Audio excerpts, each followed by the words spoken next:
नमस्कार, बहुत बहुत स्वागत आप सभी का आपके प्रोग्राम कहानी कुर्सी की में। मैं हूं सौरभ शर्मा आपके साथ और स्टूडियो पे हमारे मेहमान आ चुके हैं हर्षवर्धन त्रिपाठी जी, विजय त्रिवेदी जी, राजकुमार सिंह जी, समीर चौगांवकर जी। बहुत बहुत स्वागत सर आप सभी का। आज त्योहार का दिन है, रक्षाबंधन का दिन है। आप सब लोगों को बहुत बहुत बधाई, देश की बहनों को सभी को बहुत बहुत बधाई, देश के भाइयों को भी बधाई। लेकिन त्योहार का दिन तो है, हम बात भी करेंगे उसकी, लेकिन एक बड़ी खबर जो है और ये थोड़ी दुख की खबर भी है। किसी भी आप भ्रम में मत आइए। आपकी बहन की रक्षा करना आपका कर्तव्य है, दायित्व है, धर्म है। ठीक, लेकिन मैं ये कह रहा था कि आज एक बड़ी खबर अभी आ गई है, तो पहले हम उससे शुरुआत करेंगे। ये आगाह करने वाली खबर भी है, थोड़ा दर्द दुख देने वाली खबर भी है। नेपाल की, नेपाल के ऊपर एक बहुत बड़ी और मुसीबत जो है वो मंडराने लगी है और ये खबर अब से थोड़ी देर पहले ही आई, तो इसलिए सबसे पहले इसकी बात करना बहुत जरूरी है।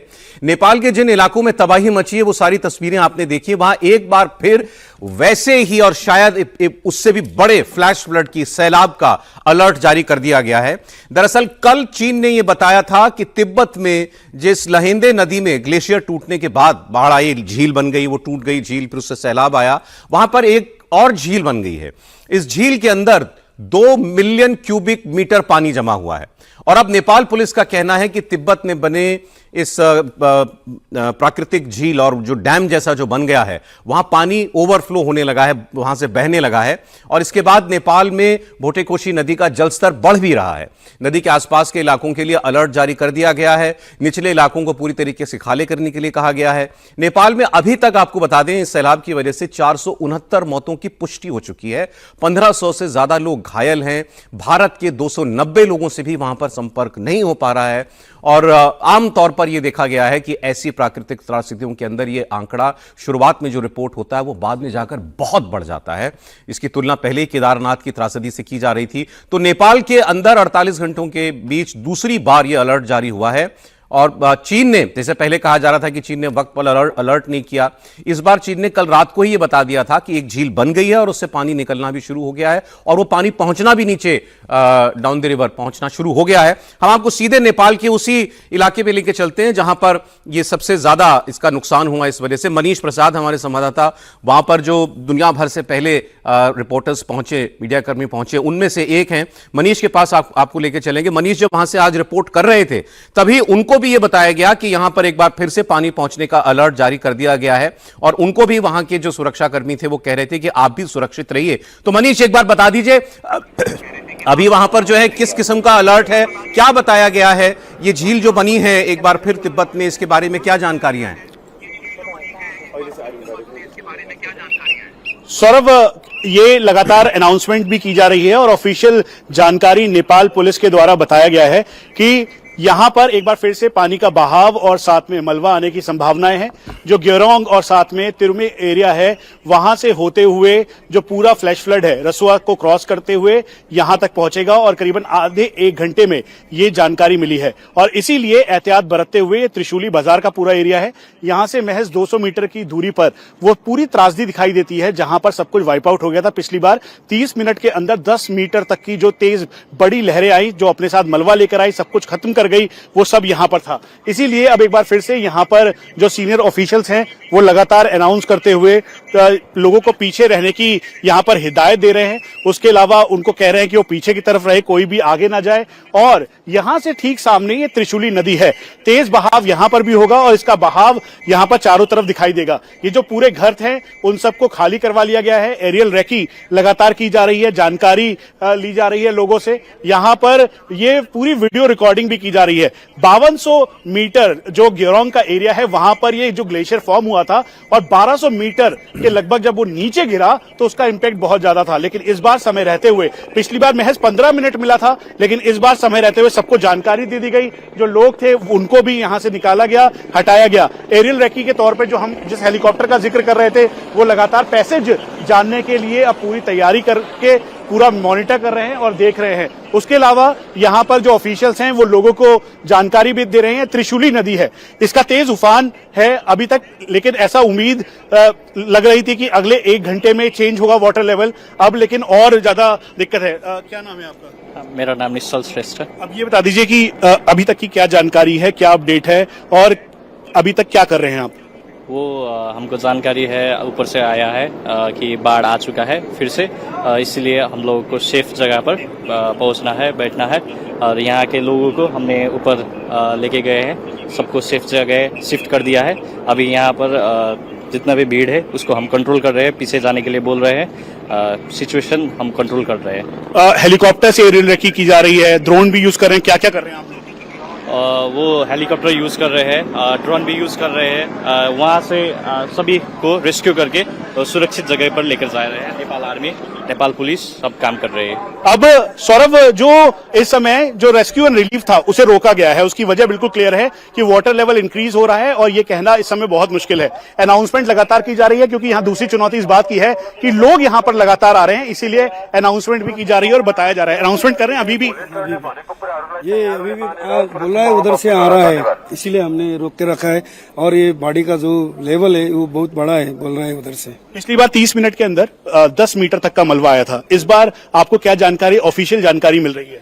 ये बहुत आगे तक जाएगा, सुरक्षित रहिए। कितने नहीं बोला है, जो नदी आसपास से सबको क्लियर करो और सुरक्षित स्थान पे भेजो और उधर से कोई भी आने जाना नहीं चाहिए, ये बोल रहा है। सौरभ, ये जो सीधा आपको एरिया दिखाई दे रहा है, दरअसल ये एरिया एक गंभीर पैसेज था। जब भोटितोशी नदी के अंदर जब बहाव आया, जो लियोंडे खोला पूरी नदी है, जब इसमें ये ग्लेशियर के टुकड़े गिरे तो उसके बाद एक बहुत बड़ा लेक फॉर्म हो गई।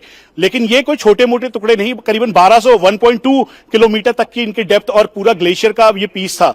कहा गया कि बारिश, क्लाउड बर्स्ट इसका रीजन है, लेकिन ये बिल्कुल भी नहीं था। और फिर उसके बाद जो जानकारी मिली, महज 15 मिनट का लोगों को समय मिला था, लेकिन इस बार समय रहते हुए पूरी जानकारी दी गई। एक तरफ जहां त्रिशूली नदी का तेज बहाव है, इसका इंपैक्ट भोटितोशी जो नदी है, त्रिशूली नदी, नारायणी नदी, 3 नदियों में मिलता है। तो उसके साथ साथ इस बार जो लेक फॉर्म हो गई है, जिसके बारे में बताया जा रहा है तिब्बत में, क्या वो वही रीजन है जहां पर पिछली बार हुआ था? और क्या ये पिछली बार से भी बड़ा सैलाब हो सकता है? वो लेक क्या पिछली बार से भी बड़ी है? सौरभ, ये जो ऑफिशियल जानकारी है उसके मुताबिक अब से कुछ देर पहले नेपाल पुलिस ने इस बात को कहा कि जो वाटर लेवल है वो इंक्रीज होगा, साथ में तेज उफान आएगा, रसुआ को पानी को क्रॉस कर रहा है। और ये जो पैसेज है ये बिल्कुल क्लियर सेम पैसेज है, तिमुरे एरिया, जो जिसे आप गेटवे ऑफ नेपाल कह लीजिए, नेपाल और चीन का वो बॉर्डर है। और इसी एरिया से होते हुए तेज बहाव, जैसे ही ये लियोंडे खोला जो पूरी नदी है उसमें तेज उफान आया, वो तिब्बत में है, उसे आते हुए भोटकोशी जो नदी है उसके अंदर वो टकराया, फिर उसके बाद त्रिशूली नदी और फिर उसके बाद नारायणी नदी। ये पूरा वही पैसेज है। अब जो आपने सवाल पूछा, उदाहरण के तौर पे मैं आपको सिर्फ एक तस्वीर दिखाता हूं जिससे आपको आइडिया लगेगा कि ये करीबन 30 से 40 मीटर तक का पूरा नदी का पैसेज था पहले, लेकिन नदी के साथ आया हुआ जो मलबा है अपने साथ सब कुछ बहा गया। जो लोगों के खेत थे, घर थे मुहाने पे, उसके अलावा जो यहां पर पूरा का पूरा वाटर लेवल था वो करीबन 10 मीटर पूरा नीचे चला गया और जो अपने साथ सब कुछ बहाते हुए मलबे में तब्दील कर दिया। ये पूरा सेम पैसेज है जो पिछली बार आया था, जैसे आया जब तिब्बत से पानी छोड़ा गया था। वही है। क्या क्या एरिया है? वो रसुआ से आया है, ये त्रिशूली है, इसको हम लोग बोलते हैं विदुर एरिया। तो ये वही एरिया है सौरभ। और उसके बाद आप देखिए कि लगातार जो नेपाल प्रहरी है वो इसकी कोशिश कर रहे हैं कि लोगों को पूरी सुरक्षित तरीके से हर जगह पहुंचा सके। जो ऑफिशियल यहाँ पर जो जैसे यहाँ पर इमरजेंसी मैसेजेस आते हैं, ठीक उसी तरीके से अब यहाँ पर भी इमरजेंसी मैसेजेस सब जगह आ रहे हैं और सबको बता रहे हैं। आप लोगों को अलर्ट कर रहे हैं, आप बता रहे हैं, जानकारी दे रहे हैं सबको। हाँ, मैसेजेस भी आ रहे हैं, इमरजेंसी मैसेजेस अभी तो नहीं आ रहे हैं। हाँ। जो आया था वही है। हाँ। और वाटर लेवल कब तक यहाँ पे आएगा? क्या नहीं, वो अभी तो यहाँ पर 25 मिनट में आएगा बोला था, लेकिन अभी तक तो नहीं आया। हाँ। तो सौरभ, ये 25 मिनट जो हैं, यही 25 मिनट बहुत ही इंपॉर्टेंट होंगे। आप तो स्काउट कमांडर हैं, आप ये बता दीजिए कि मैसेजेस आ रहे हैं, इमरजेंसी मैसेजेस जो जैसे सबको बताने के लिए, चेतावनी देने के लिए। हाँ, वही आ रहा है कि नदी आसपास कोई भी ना रखे, सुरक्षित स्थान पे ले जाइए, क्योंकि आ सकता है उधर पे फूट चुका है, ऑफिशियल सोर्स से है, उधर पे ताल फूट चुका है, कभी भी आ सकता है बोल रहे हैं। और क्योंकि सोशल मीडिया में रूमर मॉन्गरिंग भी बहुत चल रही है, बहुत सारी तस्वीरें चल रही हैं, वीडियो चल रहे हैं, तो वो भी एक सरदर्द है आप लोगों के लिए कि एक ऑपरेशंस भी करें और ये सब भी देखने को। हाँ, वो सोशल मीडिया पे ये रूमरिंग चलना बहुत ही दिक्कत का बड़ा बात साफ है। मनीष उन्होंने बता लेकिन दिया कि ये हमारा ऑफिशियली उनको ये सोच है, बताया सोच गया को है कि follow करेंगे। वो ये प्राकृतिक बोलना झील का जो भी बांध है वो ब्रीच हो चुका है और पानी वहां से बहना शुरू हो गया है। अभी वो भी एक साहब वो भी बोल रहे थे कि 25 मिनट में हमें बताया गया था कि पानी यहां पहुंच जाएगा। अभी तक उस किस्म से वाटर लेवल नहीं इंक्रीज हुआ, लेकिन खतरा अभी टला नहीं है। मनीष, आप भी सुरक्षित रहिए और आपके साथ लगातार कनेक्ट करते रहेंगे वहां से अपडेट्स लेने के लिए। फिलहाल बहुत शुक्रिया आपका। तो अभी भी आप देख रहे हैं कि जो भी जानकारियां आ रही हैं चीन से, इस बार बेहतर टाइम के साथ पहले अलर्ट दिया गया तो लोगों को और मौका मिल जाएगा ऊपर जाने के लिए। अमित पालित भी हमारे साथ जुड़ गए हैं, न्यूज रूम से हमारे साथ हैं। वो थोड़ा आपको डिस्क्राइब कर देंगे कि इस बार खतरा जो है वो किस किस्म का है। जी अमित। देखिए सौरभ, क्योंकि ज्यादातर चीजें तो जो इन्फॉर्मेशन थी आपने देखा कि आपने भी दिया है और मनीष ने भी दे दिया है। मैं दर्शकों को और ये बताना चाहूंगा कि मैप के जरिए आप समझ सकते हैं कि कहां पर पहले 26 तारीख को फ्लड आया था, फ्लैश फ्लड आया था, और उसके बाद जो खतरा है वो इस वक्त कहां से पैदा हुआ है और किस तरह से आगे इंपैक्ट कर सकता है। तो मैप में सबसे पहले अब आपको दिखा रहे हैं कि ये नेपाल है और ये भारत का हिस्सा, यहाँ पर बिहार है और ये उत्तर प्रदेश है। और जिस जगह पर इस वक्त खतरा बना हुआ है वो है जहां पर मैंने ये गोला लगाया है, नेपाल में। अब इसको हम जरा और करीब जाके देखेंगे। ये फ्रेंडशिप ब्रिज है। 26 तारीख को फ्रेंडशिप ब्रिज पर ही सबसे पहले हिट किया था जब सुनामी आई थी, हिमालयन सुनामी, जो फ्लैश फ्लड आया था। आप ये देख पा रहे होंगे, ये देखिए, यही वो फ्रेंडशिप ब्रिज है और ये वो कॉम्प्लेक्स है। करीब इसकी जो ऊंचाई है, आप सोचिए कि 5 मंजिला से 6 मंजिला इमारत थी और इसके पास यहाँ पर रहने की व्यवस्था थी, होटल जैसा था। और ठीक इसके साथ जो यहाँ पर आपको ये एक नदी नजर आ रही है, यही है लिंधे खोला नदी। और जो स्ट्राइक हुआ था वो ठीक इसी तरफ से आया था, यानी कि यहाँ से आके इस पोस्ट को पूरी तरह से तबाह कर दिया गया था। उसके बाद फिर ये यहाँ से टर्न हो जाता है। टर्न होने के बाद यहाँ जो फ्रेंडशिप ब्रिज है ये पूरा टूट गया और फिर आगे जाके ये जो नदी आपको नजर आ रही है, क्योंकि रसुआ डिस्ट्रिक्ट यहाँ से शुरुआत हो जाती है बॉर्डर से, और ये है भोटे-कोशी रिवर। ये भोटे-कोशी से फिर आगे की ओर ये बाढ़ निकल गया। अब इस वक्त जो बताया जा रहा है, जो खतरा पैदा हुआ है, जो एक आर्टिफिशियल लेक तैयार हो गया है, वो कहां पर है वो आपको बताते हैं। क्योंकि ये नदी जो है लिंधे खोला, एक बार फिर से यही खतरा बनी है। और लिंधे खोला नदी आप देख रहे हैं कि ये जो लाइन आपको मैं दिखा रहा हूं, ये लिंधे खोला नदी है। लेकिन यहां पर आखिरकार कैसे ग्लेशियर टूटा, अब आप देख रहे हैं कि ये वो जगह है जो फ्रेंडशिप ब्रिज का इलाका है। ये है लिंधे खोला नदी, ये यहां से बहती हुई आ रही है और इसका जो स्रोत है, यहाँ पर आप देखिए कि आपको ये माउंटेन पिक्स नजर आ रहे हैं एक एक करके। ये देखिए आसपास यहाँ बहुत सारे ग्लेशियर्स बने हुए हैं। यहाँ पर ये बर्फ के जो हम कहते हैं ना चट्टान जो गिरी थी, वो बर्फ की चट्टान यहीं से गिरी और गिरने के बाद इसने सीधा यहाँ पर लिंधे खोला नदी में एक ब्लॉक कर दिया, ब्लॉकेज बना दिया। अब 26 तारीख को जो घटना हुई उस दौरान ये यहाँ पर गिरने के बाद यहाँ से सीधा पानी नीचे की ओर चला गया। लेकिन उसके बाद जो मलबा आया, मलबे ने आके यहाँ पर ब्लॉकेज बना दिया है और पीछे से जो ग्लेशियर से जो बर्फ आ रही है वो यहां तक पहुंचते पहुंचते यहां के रुक गई और इसके पीछे करीब 200 से 300 लाख लीटर पानी जमा हो गया है। अब जो बताया जा रहा है कि यहां पर जो तैयार हो गया है, जो हालात बने हैं, उसके बाद यहां से पानी रिसना शुरू हो गया है और हो सकता है थोड़ी देर में यहां पर ब्लास्ट, यानी कि वो पूरी तरह से जो एक आर्टिफिशियल डैम बन गया है यहां से करीब 18 किलोमीटर की दूरी पर, वो टूट जाए। उसके टूटने के बाद क्या होगा, उसके टूटने के बाद एक बार फिर से ये होगा कि लिंधे खोला नदी में बाढ़ आएगी, फ्लैश फ्लड आएगा। ये लिंधे खोला नदी है। फिर यहां से होते होते ये सीधा भोटे-कोशी नदी को यहां पर इफेक्ट करेगी। उसके बाद रसुआ से होते होते फिर तैमूरे से होते हुए नीचे की तरफ ये चले जाएगी। और सबसे इंपॉर्टेंट, इस वक्त मनीष से आप बात कर रहे थे, तो मनीष इस वक्त जिस जगह पे है वो जगह भी मैं आपको दिखाऊंगा। ये देखिए, यहां पर आने के बाद यही भक्तकोशी नदी त्रिशूला नदी बन जाती है। त्रिशूला नदी बनने के बाद जैसे ही आगे की ओर जाएगी तो यहां पर सबसे ज्यादा इंपैक्ट आपको नजर आया था जहां पर इस वक्त मनीष मौजूद है। तो यहां तक खतरा बना हुआ, ये है नुवाकोट इलाका। नुवाकोट में आप देख रहे हैं यही त्रिशूले धुंचे हाईवे है, जो हाईवे भी डैमेज हो गया है, और ये त्रिशूला नदी है। ये त्रिशूला नदी है और त्रिशूला नदी के आसपास ही इस वक्त एहतियात के तौर पर लोगों को यहां से पीछे कर दिया गया है। और यहां जो इंपैक्ट का एरिया था, देखिए इतना बड़ा एरिया पूरा इंपैक्ट हुआ है आसपास। ये जो यहाँ पर आपको मकान नजर आ रहे हैं, ये मकान भी इस वक्त सौरभ पूरी तरह से बेहतर पिक्चर मिली आपने जिस तरीके से डिस्क्राइब किया है इसको एक मैप के ऊपर। बहुत शुक्रिया आपका। मैं तो जब अभी ये दोनों से बात कर रहा हूँ और मनीष ने जिस तरीके से वहाँ बताया लोगों को अलर्ट किया जा रहा है और अमित ने उसकी ज्योग्राफी पर डिस्क्राइब किया है, कहां कितना ऊपर पानी फंसा हुआ है, झील बनी हुई है, और इंपैक्ट कितना नीचे महसूस हुआ है। ये सोचिए, अगर ये थोड़ा बहुत भी सोर्स के आसपास कोई आबादी होती तो वहां क्या होता जब इतना नीचे डाउन द रिवर इतनी तबाही मची है। सर, कल भी हम लोग इस पर चर्चा कर रहे थे सर कि जब ये इस तरह की जब प्राकृतिक आपदा होती है और ग्लेशियर जब टूटता है तो उसमें कुछ आपके पास नहीं रहता, केवल ये कि यदि आपको थोड़ी सी प्रायर इन्फॉर्मेशन मिल जाए तो रेस्क्यू कितना कर सकते हैं, लोगों को कितना, खाली इवैक्यूएशन कितना करवा सकते हैं।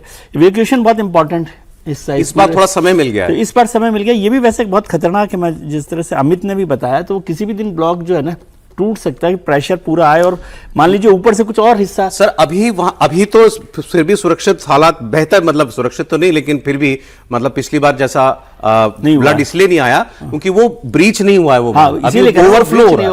अगर वो ब्रीच हो गया तो वैसा का कितना करोड़ों लीटर पानी बता रहे हैं वहां पर, तो वो बड़ी खतरनाक बात है। और जिस तरह से रेस्क्यू प्लान पे काम चल रहा है उससे आपको समझ में आना चाहिए, क्योंकि इसमें माल का तो जो नुकसान होता है वो हो ही सकता है, उसको तो आप रोक नहीं सकते, केवल जान आप बचा सकते हो। कितनी जान बचाई जा रही है आप देख ही रहे हैं, 400 450 तो अभी ऑफिशियल फिगर है, 450 से ऊपर का। कल वो वीडियो देखा, मतलब बिल्कुल उसमें समझ नहीं आ सकता, की आंखों से आंसू आ गए। उसमें समझ नहीं आ सकता। वो सदगुरु जगी वासुदेव की वो भी देख थे, वो कैलाश मानसरोवर गए हुए थे। 77 वहां पर वो केवल जानकारी देते ऐसे फपक के रोने लगे। मतलब सोचिए जरा, परिवार उजड़ जाते हैं, सैकड़ों परिवार जो हैं वो उजड़ जाते हैं। इस खबर पर हम लोग आगे आपको अपडेट देते रहेंगे। आगे बढ़ते हैं, फिलहाल कहानी कुर्सी की में कुछ और खबरों की बात कर लेते हैं। आज रक्षाबंधन है, हालांकि ऐसी खबर के बाद त्योहार वाली अंदर से फीलिंग नहीं आती बात करने की, लेकिन खबर है। तो देश भर में आज भाई बहन के इस अटूट बंधन का त्योहार मनाया जा रहा है। प्रधानमंत्री मोदी ने भी देशवासियों को आज रक्षाबंधन की बधाई दी है। स्कूली बच्चियों ने प्रधानमंत्री को राखी बांधी है, ये देख रहे हैं आप तस्वीरों में। उन्होंने बच्चियों से बात भी की है, स्नेह दिया, आशीर्वाद उनको दिया। प्रधानमंत्री आवास पर पहुंचकर इन बच्चों ने प्रधानमंत्री को राखी बांधी है। थोड़ा सुना भी दें। कौन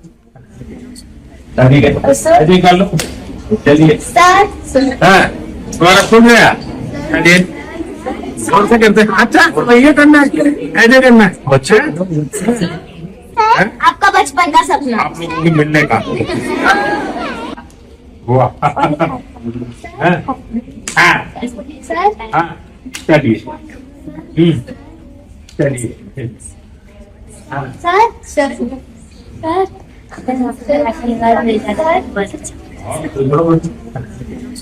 चलिए सर ऐसे कर लो।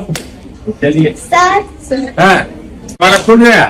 चलिए कौन सा करते हैं? अच्छा ये करना है, ऐसे करना है। बच्चे आपका बचपन का सपना आपका बचपन का सपना पूछ रही है एक बच्ची। वो सब हाई फाई कर रहे थे तो एक बच्ची का छूट गया, तो उन्होंने कहा अच्छा तुम्हारा छूट गया, तो उसके साथ भी हाई फाई किया। फिर एक बच्ची ने ये वाला भी किया। ऐसे करते हैं सर, कैसे करते हैं सर? ये वाला भी हाई फाइव भी क्या उनका कि अच्छा ये नया वाला है। अच्छी तस्वीर थी। आपको कुछ और तस्वीर है, वो बच्ची पूछ रहे हैं आपके बचपन का सपना क्या है? क्या बोले प्रधानमंत्री, इससे बड़ा क्या सपना हो सकता है? प्रधानमंत्री हालांकि वो कहते हैं कि मेरा ये सपना कभी नहीं था। नहीं, लेकिन उन्होंने अच्छी बात की उससे कि तुमसे मिलने का। अरे वाह, अरे अच्छा, ये मैं नहीं रजिस्टर कर पाया था। बहुत बढ़िया। मुख्यमंत्री योगी आदित्यनाथ की तस्वीर भी देख लीजिए। उनको भी बहनों ने राखी बांधी है आज, और ये देखिए छोटी बच्चियों ने उनको भी राखी बांधी, तिलक किया बाकायदा।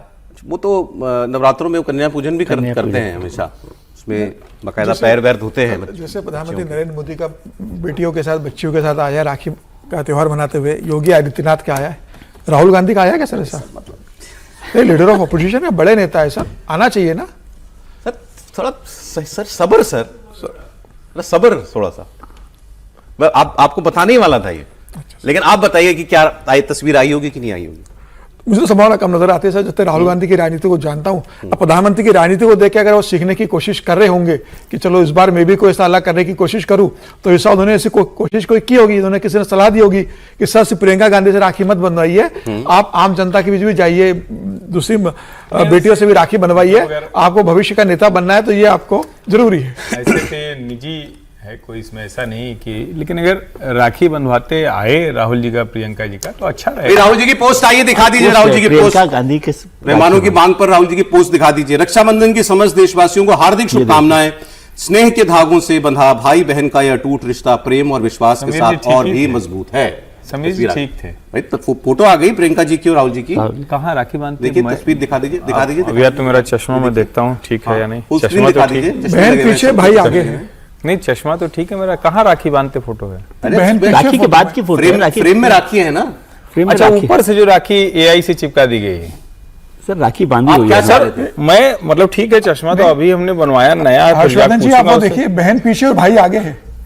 बहन को आगे होना चाहिए था नहीं, ना। साहब, ये नहीं, जरूरत से ज्यादा सर बहन को आगे, आज तो बहन का दिन है, बहन को नहीं, आगे लेकिन आना आप क्या चाहिए। आप चाहते हैं वो हाथ पे राखी, कलाई पे राखी बांधते हुए फोटो आए, रस्मी हाँ, फोटो। बिल्कुल नहीं, वो नहीं, ये आगे अच्छी आ फोटो जाए है। तो अच्छा, आरती उतारे। बाकी तो ये ये अच्छी मैं फोटो है। ऑफिस आ रहा था, हिंदू बताऊं सभ्यता, आपको। हिंदू तो सभ्यता बहन में आई जिस- हुई है सर, आज हमारी तो संस्कृति में जैसे राखी बनाई बांधी, जाती है। और उसने इंसिस्ट किया यही बात की। मैंने कहा मैं लेट हो रहा था ऑफिस के लिए, मैंने कहा बांधो फिर आप शाम को आऊंगा तो मिलेंगे आराम से। फोटो तो कहा नहीं तो ये वाली फोटो तो हो जाए। हाँ फोटो तो हो जाए, होती ही है। सर टीका लगाते हैं, किया चावल लगा के टीका लगाते हैं। क्या राहुल गांधी ने टीका लगाया? संस्कृति में रक्षाबंधन कैसे बनता है? क्या राहुल ने भारतीय संस्कृति में जैसे रक्षाबंधन बनता है वैसे मनाया? कुछ तो उनको निजी अनुमति दे दीजिए ना, बनाई होगी राखी। हम- अच्छा लेकिन ये बताइए, आप उनकी सार्वजनिक अभिव्यक्ति बनाने की के लिए। स्वतंत्रता का हनन क्यों कर रहे हैं? वो तो सिर्फ ये बता रहे हैं कि रक्षाबंधन कैसे मनाया जैसे जाता है। बनता है वैसे उन्होंने मनाया होगा क्या? मैं जानना चाह रहा हूं। गजब बात ये हुई इस पर बात करते हैं सर आगे, ठीक। लेकिन गजब बात ये हुई कि एक ऐसे व्यक्ति ने ये सवाल उठाया, ये जैसे हर राखी पे उठता है सवाल। और मुझे याद नहीं है लेकिन शायद एक आध बार राखी की तस्वीरें उन्होंने पोस्ट भी की हैं। बचपन की राखी की तस्वीरें भी राहुल जी और प्रियंका जी की एक आध बार जारी की गई हैं। हाल फिलहाल में वो कलाई पे राखी बांधते हुए शायद नहीं आई हो, मुझे नहीं मालूम। लेकिन बीजेपी इस बात को, और बीजेपी से जुड़े लोग जो हैं या हिंदूवादी संगठनों से जो लोग जुड़े हुए हैं, वो इस बात को अक्सर उठाते रहते हैं हर रक्षाबंधन पर कि क्यों नहीं राखी बांधते राहुल गांधी, प्रियंका जी राखी बांधते हुए क्यों जो है वो कोई फोटो वगैरह नहीं आती है कभी। इस बार ये शंकराचार्य अभिमुक्तेश्वरानंद सरस्वती जी ने पूछ लिया। बोला आप उम्मीद नहीं करें जिस आदमी से, मैं इसीलिए आपको ये दिखा रहा हूं, अदरवाइज कोई इसकी बात नहीं। लेकिन उनका ये राहुल गांधी ने सवाल पूछना कि क्यों नहीं राखी राखी बीजेपी वाले, अच्छा उन्होंने सहारा लिया कि बीजेपी वाले पूछते हैं कि राखी पे फोटो क्यों नहीं आती उनकी, लेकिन उनको क्यों कहना पड़ रहा है भाई? और वो साथ में ये भी कह रहे हैं कि आप राहुल गांधी हमेशा हिंदू धर्म के धर्म ग्रंथों का अपमान करते हैं और माफी मांगिए आप, और आइंदा से अगर आप ऐसा करेंगे, ऐसा नहीं करेंगे ये कहिए, और अगर आप माफी नहीं मांगेंगे तो हम आपके खिलाफ आंदोलन करेंगे। मतलब बिल्कुल कहानी बदल गई है, सीन ही बदल गया है। वो व्यक्ति जो लगातार नरेंद्र मोदी, योगी आदित्यनाथ, आरएसएस तक पर उन्होंने टीका टिप्पणियां की, योगी जी के लिए तो क्या क्या नहीं बोला इन्होंने, अब वो राहुल गांधी से ये सवाल पूछ रहे। सुना दीजिए जरा शंकराचार्य जी की बात। का ही नहीं है वो हमारे धर्म की बात क्या जाने। बोलो, जो राहुल गांधी कितने दिन से मांग कर रहे हैं, भाजपाई बार बार मांग करते हैं, रक्षाबंधन का त्योहार आता है, कभी तो अपनी बहन से कलाई में राखी बंधवाते, उसकी रक्षा का वचन देके दिखाई दो। आज तक दिखाई दिया? ये क्या चाहने की क्या रक्षा होती है? स्वतंत्र कर दो, स्वतंत्र कर दो। कैसे स्वतंत्र कर दें? अभी अभी बच्चा पैदा हुई, कोई पिता कैसे उसको स्वतंत्र कर सकता? वो बार बार हमारे धर्म ग्रंथ का अपमान कर रहे हैं, ये बिल्कुल गलत बात है। अगर ऐसा वो करते रहेंगे और इस तरह इसके लिए क्षमा याचना नहीं करेंगे तो हम लोग इसमें मुहिम चलाएंगे कि कांग्रेस पार्टी का हिंदू बहिष्कार करे, कदापि वोट ना दे।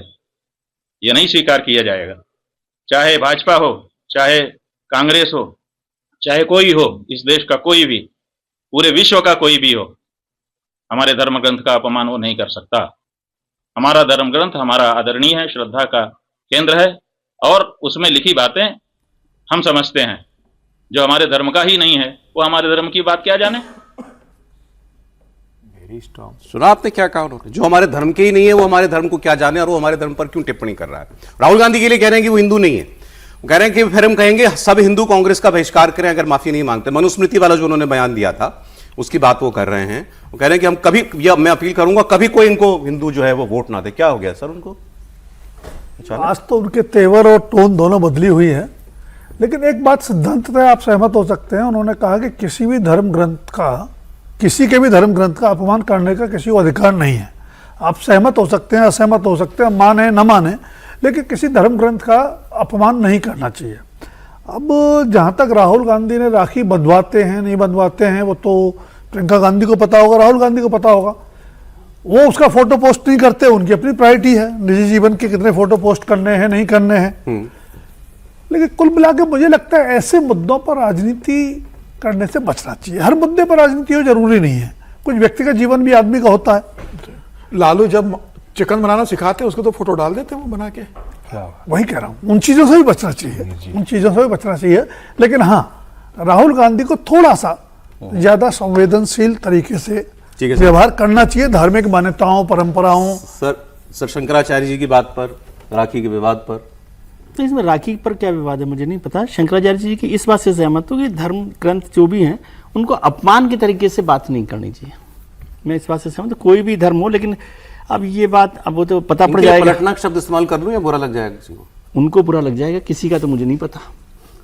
ये पलटने जैसा ही है। अब ये तो वो जाने पलटना क्या, जब वो सवाल नहीं सुना नहीं, इसको यूं भी कह सकते हैं राहुल गांधी के लिए कांग्रेस नहीं, तो इसका मतलब ये कि वो धर्म पर जो जिसके लिए जो खराब लगता है वो उस पर बोल रहे हैं। वो मूल मसला ये, आप पलटना तो तब कहेंगे कि राजनीतिक नजरिए से आप देख रहे हैं, वो पहले योगी जी पर बोलते थे, वो धर्म पर बोल रहे हैं। मैं शुद्ध राजनीतिक नजरिए की बात कर रहा हूँ। राजनीतिक नजरिए से बदलना हो सकता है, क्योंकि ये सबके निजी मसला है, धर्म भी निजी मसला है। राहुल गांधी कैसे फोटो लगाते हैं, कैसे नहीं लगाते हैं, लेकिन इससे मैं सहमत हूं कि भाई धर्म ग्रंथों के अपमान की भाषा आपको इस्तेमाल नहीं करना चाहिए। अभी मुक्तेश्वरानंद जी और उनके गुरु स्वामी स्वरूपानंद सरस्वती जी महाराज जिस तरह से थे, तो वो चूंकि कांग्रेस के पक्ष में, कांग्रेस के साथ हमेशा दिखते रहे इसलिए, लेकिन उनकी पीठ किस वजह से है, उनकी पीठ इस वजह से है, उनकी प्रतिष्ठा इस वजह से है, उनका सम्मान, क्योंकि हिंदू धर्म, अब हिंदू धर्म पर जिस तरह की टिप्पणियां, स्तरहीन टिप्पणियां लगातार राहुल गांधी कर रहे हैं, और मैं तो पहले दिन से कह रहा हूं कि हिंदू को बुरा लगेगा, तो हिंदू धर्म के सबसे बड़े सर्वोच्च पदों पर बैठे लोग जो है, जो भी मठाधीश, शंकराचार्य, पीठाधीश्वर, उनको बुरा क्यों नहीं लगेगा? और ये तो सच है ना कि आप जब जिस चीज को समझते ही नहीं है तो आप भला उसके बारे में कैसे कह रहे हो? एक शब्द उन्होंने कहा कि रक्षा क्यों नहीं करेंगे, और मैं तो कह रहा हूं एकदम दुरुस्त बात लिखी हुई है मनुस्मृति में, वो बिल्कुल अपने पत्नी की, अपनी बेटी की, अपनी बहन की रक्षा करना ये अधिकार है, ये कर्तव्य है, दायित्व है। अब उसको आपने कह दिया स्वतंत्रता नहीं, कहां स्वतंत्रता नहीं है भाई? ठीक है, आप गलत तरीके से व्याख्या कर रहे हैं। ठीक है, तो सोनिया गांधी जी की जीवन पर आधारित एक किताब belonging a journey of love, ये 10 नवंबर को आने वाली थी ये किताब, और इसके पब्लिशर थे penguin random house India, PRHI। अब PRHI ने ये किताब छापने से मना कर दिया है। इसकी वजह ये बताई गई है कि पब्लिशर ने, पेंगुइन ने कुछ एडिटोरियल चेंजेस और डिलीशंस करने को कहा।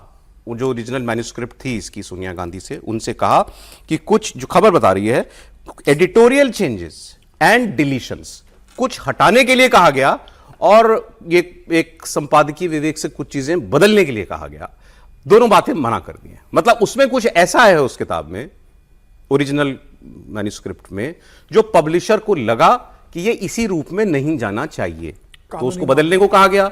और कुछ ऐसा है जो पब्लिशर को लगा कि ये जाना ही नहीं चाहिए, ये छपना ही नहीं चाहिए।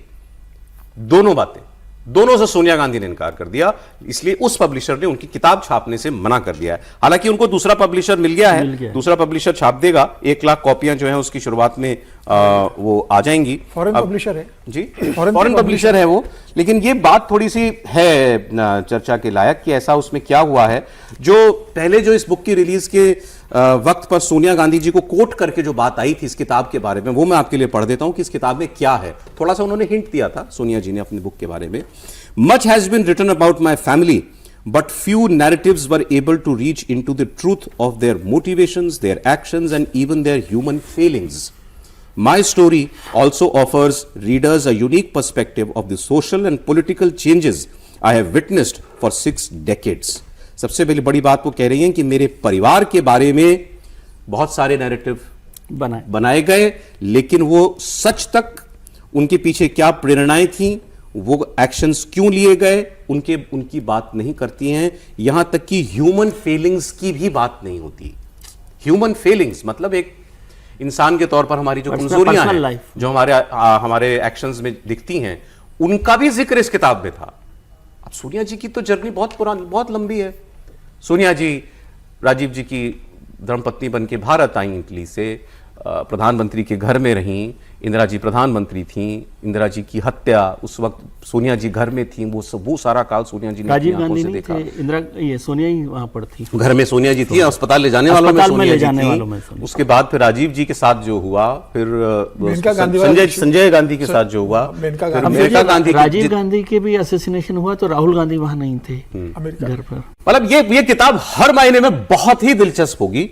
लेकिन ये बड़ी इंटरेस्ट ये बात है कि इसमें से क्या चीज ऐसी है जो कि पब्लिशर कह रहा है कि ये नहीं जानी चाहिए, ये पब्लिशर कह रहा है। अब इसमें मैं देख रहा हूं कुछ लोग कह रहे हैं कि मोदी अमित शाह ने कोई दबाव डाला होगा, ये भी बात हो रही है। नहीं इसमें अभी तो वो ओरिजिनल मैन्युस्क्रिप्ट किसी के पास गई ही नहीं होगी, वो तो केवल पब्लिशर ने उस बात का विरोध किया होगा। देखिए, जब कोई भी पब्लिशर अगर किताब छापता है तो वो इस बात को सुनिश्चित करता है कि कल जाकर वो किसी कानूनी लफड़े में ना पड़े, उसके ऊपर कोई केस ना हो। वो हमेशा कानूनी, कोई भी अगर उसको लगता है कि भाई इसको लेकर आपके पास एविडेंस क्या है, कल कोई क्लेम करेगा तो वो उसका डॉक्यूमेंट्री एविडेंस चाहता है हर बात को लेकर। और मुझे लगता है कि किसी विषय पे उसको लगा हुआ कि इस बात को जाकर बवाल मचेगा, पब्लिशर पे बात आएगी कि आपने बिना कैसे चेक किए इसको कैसे छापा है, तो उन्होंने किसी चीज को लेकर कहा होगा।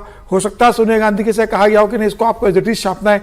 तो मुझे लगता है किसी अब सोनिया गांधी का इतना लंबा जीवन रहा है, किसी राजनीतिक मामले को लेकर किसी उनका कोई बयान होगा या उन्होंने कुछ लिखा होगा या कुछ कहा होगा, पब्लिशर तो सहमत नहीं होगा तो उसने कहा होगा कि ये मैं नहीं छाप सकता, आपको इसको डिलीट करना पड़ेगा। सोनिया गांधी ने सहमति नहीं दी होगी, तो मुझे लगता है कि पब्लिशर से वो बातचीत बंद हो गई होगी, पब्लिशर ने मना किया होगा और अब दूसरा पब्लिशर उनको मिल गया है और वो एज इट इज किताब छाप रहा है जैसा सोनिया गांधी चाहती थी।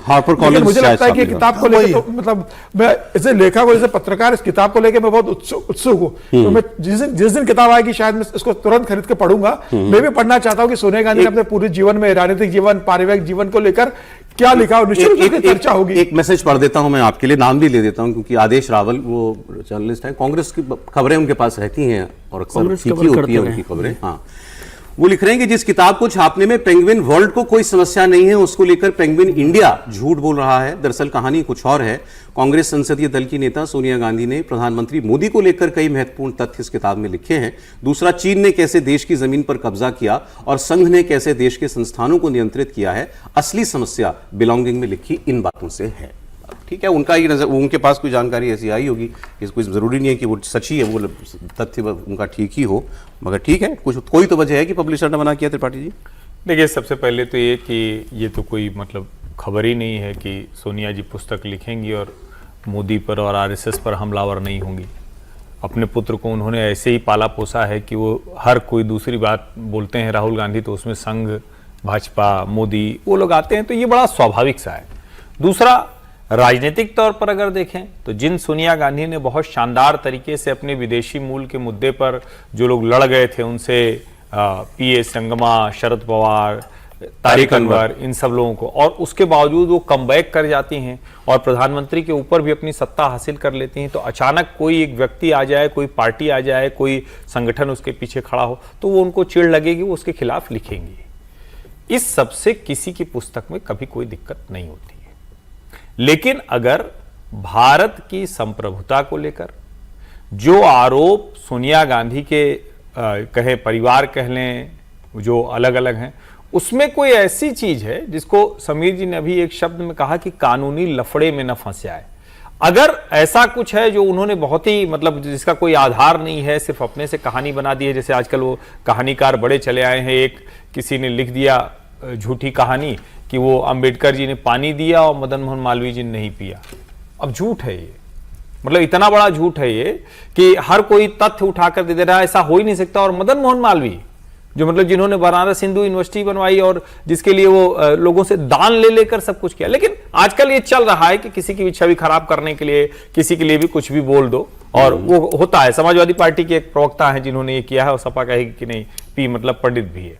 तो ये क्या ऐसा कुछ है जो ऐसी कहानी है? लेकिन मैं तो ये मानता हूं कि उसके बाद भी लेखक लिख रहा है ना, तो आप उसको एट्रीब्यूट करते हैं, वही अपनी कहानी लिख रहा है, और अगर उसमें कुछ आएगा तो काउंटर करेंगे। मतलब आपने जो बात की यही बात मेरे मन में। हाँ, ये सोनिया गांधी कुछ कह रही, कुछ लिख रही, कुछ भी है वो, अब वो अगर आरोप भी है तो उनका आरोप उनका है। और अगर कल को मान लीजिए किसी कानूनी लफड़े में फंसेगी तो उसके लिए पहले से आपको ये कर देना चाहिए कि भाई हम ये चीजें हैं, हम ये छाप रहे हैं, लेकिन इसका जो कानूनी आएगा उनके ऊपर उत्तर। मुझे तो ये भी अटपटा लगा कि पब्लिशर ये कह रहा है कि इसमें से ये चीजें, और अब तो चूंकि किताब छप रही है ना, अब तो अच्छा है कि ये बस नाउ ठाकुर कितना बार महाराज समन्वय और बार तो सामने आ जाएगा कि आखिर पुस्तक कैसी थी, उसमें कौन से ऐसी विवादित चीज थी, क्या या क्या ऐसा था जिसकी वजह से पेंगुइन इंडिया ने छोड़ दिया। नहीं सर, विवाद आमतौर पर किताब छपने के बाद होते हैं। नहीं, आजकल पहले किए, मैं गलत हो सकता हूं मगर मुझे नहीं याद आते ऐसा कि पब्लिशर कहे कि इसमें से ये हटाइए, ये हटाइए। नहीं, दो चीजें, दो अलग अलग चीजें। आजकल तो नहीं छपती किताबें, छपने के बाद भी नहीं छप रही, तो कोई नई बात तो है नहीं ये तो। इसमें मुझे कोई हैरानी नहीं हो रही। और ये किताब भी नहीं छप रही है, क्योंकि 10 नवंबर को उसको किताब को रिलीज होना है। तो रिलीज होने का मतलब होता है कि उसके एडिटोरियल जितने भी कंटेंट हैं उसको पहले क्लियर हो गया और वो पब्लिश हो। ये वही पब्लिशर है जो कि पूर्व आर्मी चीफ जनरल नरवणे की किताब 4 स्टार्स ऑफ डेस्टिनी, लेकिन सर उसको कंपेयर मत कीजिए, वो अलग मामला है। नहीं कर रहा, मैं तो किसी को भी कंपेयर नहीं कर रहा। लेकिन दूसरी बात जो आप कह रहे हैं ना, उसमें मैं आपको क्लियर करूं कि जो पब्लिशर होता है वो अपनी लीगल टीम से कंसल्ट करता है और कई बार वो कहता है कि भाई इसको ऐसे लिख सकते हैं, ऐसे नहीं लिख सकते, क्योंकि राइटर की, ऑथर की जिम्मेदारी तो है ही। लेकिन कॉम्प्लिकेशन आप जानते हैं, लेकिन उसका कॉम्प्लिकेशन उसमें पब्लिशर भी तो आता है। मतलब केवल ऑथर ही नहीं आएगा, ऑथर के जैसे कोई लीगल लाइबिलिटी पब्लिशर की भी होती है। लाइसेंस कैंसिल हो गए ऐसी किताबें छापने में। लेकिन उसमें इंपॉर्टेंट, लेकिन ये बात कहने के लिए कहने पर किया है इस तरह से। और पेंगुइन कोई छोटा पब्लिशर तो है नहीं। पेंगुइन ये तो मैन्युस्क्रिप्ट कितने पहले आती किताब छपने में, और किताब तो आप वहां तक सोच रहे हैं कि इस पर कोई सरकारी दबाव आया हो? किसका, किसी का तो दबाव आया होगा, सरकार का आया कि किसका आया मुझे नहीं पता, क्योंकि किताब पढ़ेंगे तब आपको समझ में आएगा कि किसका दबाव है। दबाव जरूरी क्यों है? पब्लिशर अपनी मर्जी से कह रहा होगा। हाँ तो यही है, तो फिर वो ऐसा ही करें पहले से, किताब मैन्युस्क्रिप्ट के वक्त ही कर लिया करें ना ये किताबें के। ये ऐसा समझ में नहीं आया मुझे कि पब्लिशर कवर पहले छाप के रिलीज कर देता, फिर कहते किताब नहीं छप रही। हाँ ये बात ठीक है। कोई पब्लिशर पहले मना कर रहा था तो पहले करता है। पब्लिशर का कवर जो है ना सबसे आखिरी चीज है, कवर सबसे लास्ट में आता है। सारी चीजें ये बात उनकी ध्यान देने लायक है।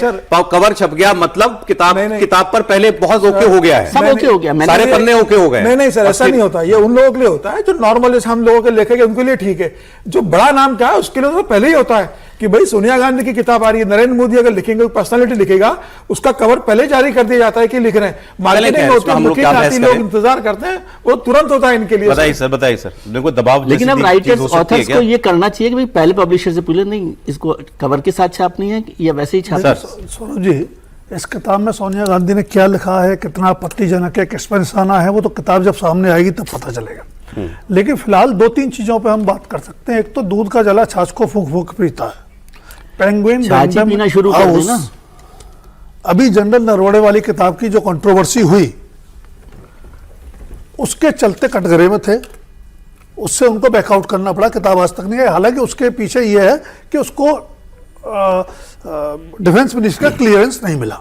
लेकिन सोनिया गांधी और उसकी छपी हुई किताब लहरा दी पार्लियामेंट में राहुल गांधी, विदेश में छपी है ना, ये भी छप रही है, ये भी 10 नवंबर को रिलीज होगी, इंडिया में नहीं होगी, अलग बात है। दूसरा सवाल यह है कि ये किताब की मैन्युस्क्रिप्ट मिली थी तो अलग बात है सर, वो दूसरा इशू है। मैन्युस्क्रिप्ट मिली थी तब उन्होंने पढ़ा होगा ना, वही तो कह रहा हूँ। आपने पहले ओके किया होगा ना राइटर को कि मैं छाप रहा हूं आपके, पढ़ने के बाद ही ओके किया, जाहिर सी बात है, तभी कवर छपा, सब हुआ। तीसरी बात, उनको दूसरा पब्लिशर मिल गया है, तो किताब तो आएगी, किताब तो आएगी। अच्छा ये भी बात, और वो एजिटेड दूसरा पब्लिशर मिल गया तो दूसरे पब्लिशर पे भी दबाव क्यों नहीं है? नहीं। अगर दबाव ही था। अच्छा, अब सोनिया गांधी की शख्सियत की या उनके जीवन की बात कर लें तो आपको याद होगा उन पर एक बायोग्राफी उनकी आ चुकी है। अच्छा, स्पेनिश भाषा में छपी थी, जेवियर मोरो ने लिखी थी, द रेड साड़ी साड़ी, और वो खबर याद आ गया, हिंदी में भी ट्रांसलेशन हुआ था। तो लेकिन वो बायोग्राफी है, जाहिर है उनसे पूछ के, उनके नजदीकी लोगों से पूछ के लिखी गई होगी। लेकिन इस किताब में ये पॉलिटिकल, ये पर्सनल और पॉलिटिकल अकाउंट दोनों है। ये ऑटोबायोग्राफी है, इसमें जो कह रही है सोनिया गांधी के। चलिए ठीक है सर, अब देखिए इंपॉर्टेंस है, देखिए दूसरा पॉलिटिकल कंट्रोवर्सी होगी भी छाप पाएगा सर। या अगर कोई ऐसी बात है दबाव वाली तो गांधी परिवार को खुद ही बता देना चाहिए। एक चीज और बताओ सर, एक चीज कई बार क्या होता है, किताब पूरी फाइनल हो जाती है ना, उसके बाद भी लेखक कोई कंटेंट भेजता है कि इस कंटेंट को भी आपको डालना है। हो सकता है सोनिया गांधी के यहाँ से बाद में वो कंटेंट गया हो, किसको छोड़ना और उसने मना कर दिया। लेकिन किताबों में कई बार असहज चीजें होती है। मैं एक उदाहरण आपको दे दूं, हालांकि नटवर सिंह जी है नहीं इस दुनिया में, वो जब उनकी किताब आ रही थी उसमें एक चैप्टर को लेकर के सोनिया गांधी असहज थी, यानी गांधी नेहरू परिवार असहज था। प्रियंका गांधी गई भी थी, और प्रियंका गांधी उनको मनाने के लिए गई थी कि आप ये चैप्टर हटा दीजिए। अच्छा, वो नहीं माने। क्या था उसमें, कुछ याद आ रहा है आपको? मुझे जो याद आ रहा है वो ईरान से ऑयल वाला जो मामला था, ऑयल फॉर फूड स्कैम वाला, ऑयल फॉर फूड स्कैम, वो तो छपा था कांग्रेस की सरकार। दो इशू थे उससे, दूसरा हिस्सा हटा दिया था नटवर सिंह ने। चले सर, एक ही ईरान वाला इशू कैरी किया था। अब ये देखते हैं इस पर आगे कोई बयान आता है तो पता चलेगा। बड़ी खबर कल की एक और ये थी, कल शाम में आई खबर, इसलिए आज डिस्कस कर रहे हैं। कांग्रेस प्रेसिडेंट मल्लिकार्जुन खड़गे जी ने प्रधानमंत्री को चिट्ठी लिखी है परिसीमन बिल को लेकर के, और उसमें आपने देखा पूरा पिछला सत्र जो है वो वॉश आउट हो गया था। खड़गे साहब ने परिसीमन पर चर्चा के लिए प्रधानमंत्री से सर्वदलीय बैठक बुलाने की मांग की है। उन्होंने डिमांड किया है कि लोकसभा में राज्यवार मौजूदा संख्या बल को अगले 25 साल तक 543 की संख्या पर रखा जाए। साथ ही 2029 के लोकसभा चुनाव में ही महिलाओं को 1/3 आरक्षण लागू कर दिया जाए। उनको चिट्ठी लिखनी क्यों पड़ी? आपको याद होगा इससे कुछ दिनों पहले जयराम रमेश ने भी ये कहा था कि ये सत्र जो है आपका, इसका सत्रावसान घोषित नहीं किया गया, मानसून सत्र का प्रोरोग नहीं हुआ है, केवल साइनेडाई हुआ है। क्यों नहीं कर रहे हैं आप? कि ऐसा तो नहीं कि आप हड़बड़ी में फिर कभी भी सत्र बुला देंगे, मतलब सिटिंग बुला देंगे पार्लियामेंट की, और उसमें आप ये परिसीमन बिल पास करना चाहते हैं। खड़गे जी ने फिर उसी बात का रेफरेंस दिया है कि ये सत्र अभी तक जो है पूरी तरीके से इसका दी एंड क्यों नहीं किया गया है ऑफिशियली, इसलिए अभी भी क्यों इसको ओपन एंडेड रखा गया है? क्या आप कोई ऐसा बिल लाना चाह रहे हैं? फिर उन्होंने ये मांगे रखी हैं अपनी, और उसमें उन्होंने एक हवाला दिया है किरण रिजिजू, पार्लियामेंट्री अफेयर्स मिनिस्टर हैं, उनके एक इंटरव्यू का, कि मैंने उनका एक इंटरव्यू टीवी पर सुना जिसमें वो ये कह रहे थे कि ये ऑप्शन खुला है हमारे लिए, कि हम इसी को कुछ एक स्पेशल सेशन के जैसा कुछ लाएं और उसमें हम बिल पास करा दें। उन्होंने इससे इनकार नहीं किया। तो वो क्लैरिटी चाह रहे हैं कि आप लोग करना क्या चाह रहे हैं। बात सही है कि वो प्रोरोग नहीं हुआ है सत्र, जी त्रिपाठी जी? नहीं, देखिए सरकार इस पर पूरे प्राणपण से लगी हुई है, कोई छिपी हुई बात तो है नहीं। बार बार सरकार की तरफ से कहा जाता है, प्रधानमंत्री कहते हैं, अमित शाह कहते हैं, सार्वजनिक मंचों पर ये लोग कहते हैं, सरकार की तरफ से जो प्रवक्ता होते हैं वो इसकी बात कर रहे होते हैं। तो सरकार तो इस पर लगी हुई है। मूल मसला क्या है? मूल मसला है कि नंबर अभी तक जुट पाया है, नहीं जुट पाया है। नंबर जुट जाएगा तो शायद उनको न सहमति कांग्रेस की लेने की जरूरत होगी, नंबर नहीं जुटेगा तो कांग्रेस सहमति देने वाली नहीं है। इसको आप थोड़ा समझिए। ये बिल ऐसा हो गया है, इसमें कोई बातचीत करके सहमति हो पाएगी अभी असंभव है, क्योंकि दोनों नदी के दो किनारे की तरह खड़े हुए हैं।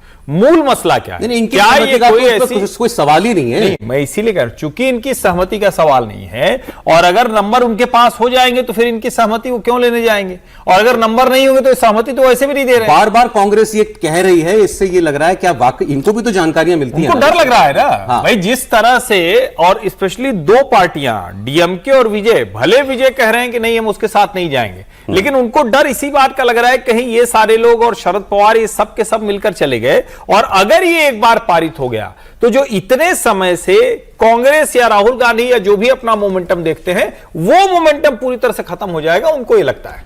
जी सर, डर में नहीं, दहशत में है वो। दहशत से क्या होगा सर? शेर सामने आ जाएगा तो जो करेगा शेर ही करेगा। अब नंबर अगर बीजेपी के पास हो गए होंगे सरकार के पास, आप कैसे रोक लेंगे? इस बात को जानते हैं कि मोदी शाह नंबर अरेंज कर लेंगे, और यही डर और दहशत उनके चेहरे पे, चिट्ठी पे दिख रहा है। और आप देखिए मल्लिकार्जुन खड़गे को 25 साल तक 543 सीटों को लॉक करने की बात कर रहे हैं वो।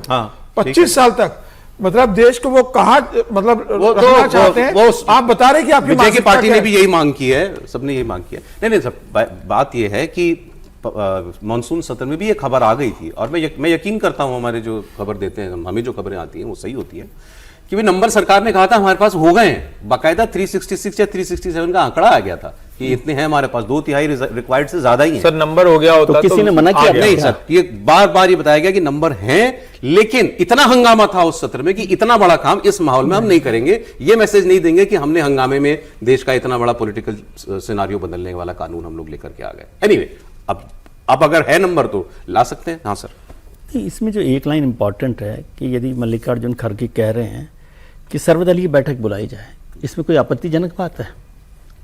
कि सरकार कोई बिल लेकर आ रही है, बड़ा बिल लेकर आ रही है, उस पर सर्वदलीय बैठक बुला के चर्चा की जाए, इसमें क्या आपत्ति वाली बात है?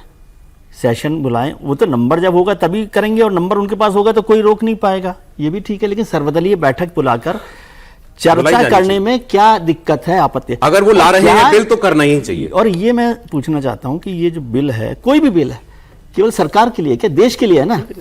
तो देश के लिए है तो देश में सारे दल हैं, उनके साथ चर्चा कर रहे हैं। इतना बड़ा परिवर्तन इन एडवांस सबको पता होना चाहिए कि उसमें क्या प्रोविजन है, क्या प्रोविजन है। कोई चोरी से थोड़ी काम होते हैं, होता ही है सर, कॉपी तो सबको दी पहले नहीं। तो सर्वदलीय बैठक में चर्चा में क्या उल्टा सरकार, अच्छा नंबर होगा तो सर्वदलीय बैठक में मना भी कर देंगे, तब भी वो आप लाके पास कर। सरकार ने तो कभी ऑल पार्टी मीटिंग से इनकार किया? जब सरकार ने सर्वदलीय बैठक बुलाई, राहुल गांधी गए क्या सर बैठक में? अब सर्वदलीय बैठक बुलाई, राहुल गांधी नहीं गए, मल्लिकार्जुन खड़गे नहीं गए। जब सरकार बुलाती तो राहुल गांधी जाते नहीं, और अब मल्लिकार्जुन खड़ा करेंगे, सर्वदलीय बैठक बुलाइए आप। जरा बंगाल की खबर दे दीजिएगा, जरा एक बार बंगाल और प्रशांत किशोर वाली खबर दे दीजिएगा। हाँ, तब तक इस पर हम लोग बात करते हैं।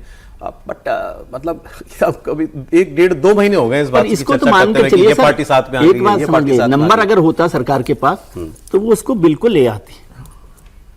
जो सरकार बिल्कुल, नंबर को छोड़िए, दबाव कितना था कि एफसीआरए बिल को आप जेपीसी में ले गए हो, उससे सरकार पर जो दबाव है वो साफ दिखाई दे रहा है। चलिए सर, ये इस तो पर बहुत बड़ा बिल है, आप इसको देखें तो- क्या होता है इसमें आगे। एक खबर इंटरेस्टिंग बड़ी, मुझे एक खबर तो मालूम थी लेकिन मैं आज, क्योंकि बहुत सारी खबरें होती हैं तो कौन सी दिखाएं आपको कौन सी नहीं, छूट गई थी, तो मुझे समीर जी ने याद दिलाया कि इसकी खबर की बात जरूर कीजिएगा। जनसुराज पार्टी के मुखिया हैं, बांकीपुर से अभी विधायक बने प्रशांत किशोर, उन्होंने एक मीटिंग बुलाई। प्रशांत किशोर ने बिहार सरकार के ऑफिसर्स के साथ एक मीटिंग बुलाई। एक विधायक ही तो हैं, एक पार्टी के मुखिया हैं। कौन कौन आया उस मीटिंग में? कौन कौन आया उस मीटिंग में आपको बताता हूं। मुख्य सचिव, डीजीपी, कई विभागों के सचिव, कई सीनियर ऑफिसर्स, और उसकी ये पिक्चर जारी हो रही है। ऐसा लग रहा है चीफ मिनिस्टर है, चीफ सेक्रेटरी और डीजीपी जिसके आजू बाजू खड़े हो, यही लगेगा ना यही सर लगेगा कि चीफ मिनिस्टर है। तो ऐसा क्या है जलवा भाई समीर जी?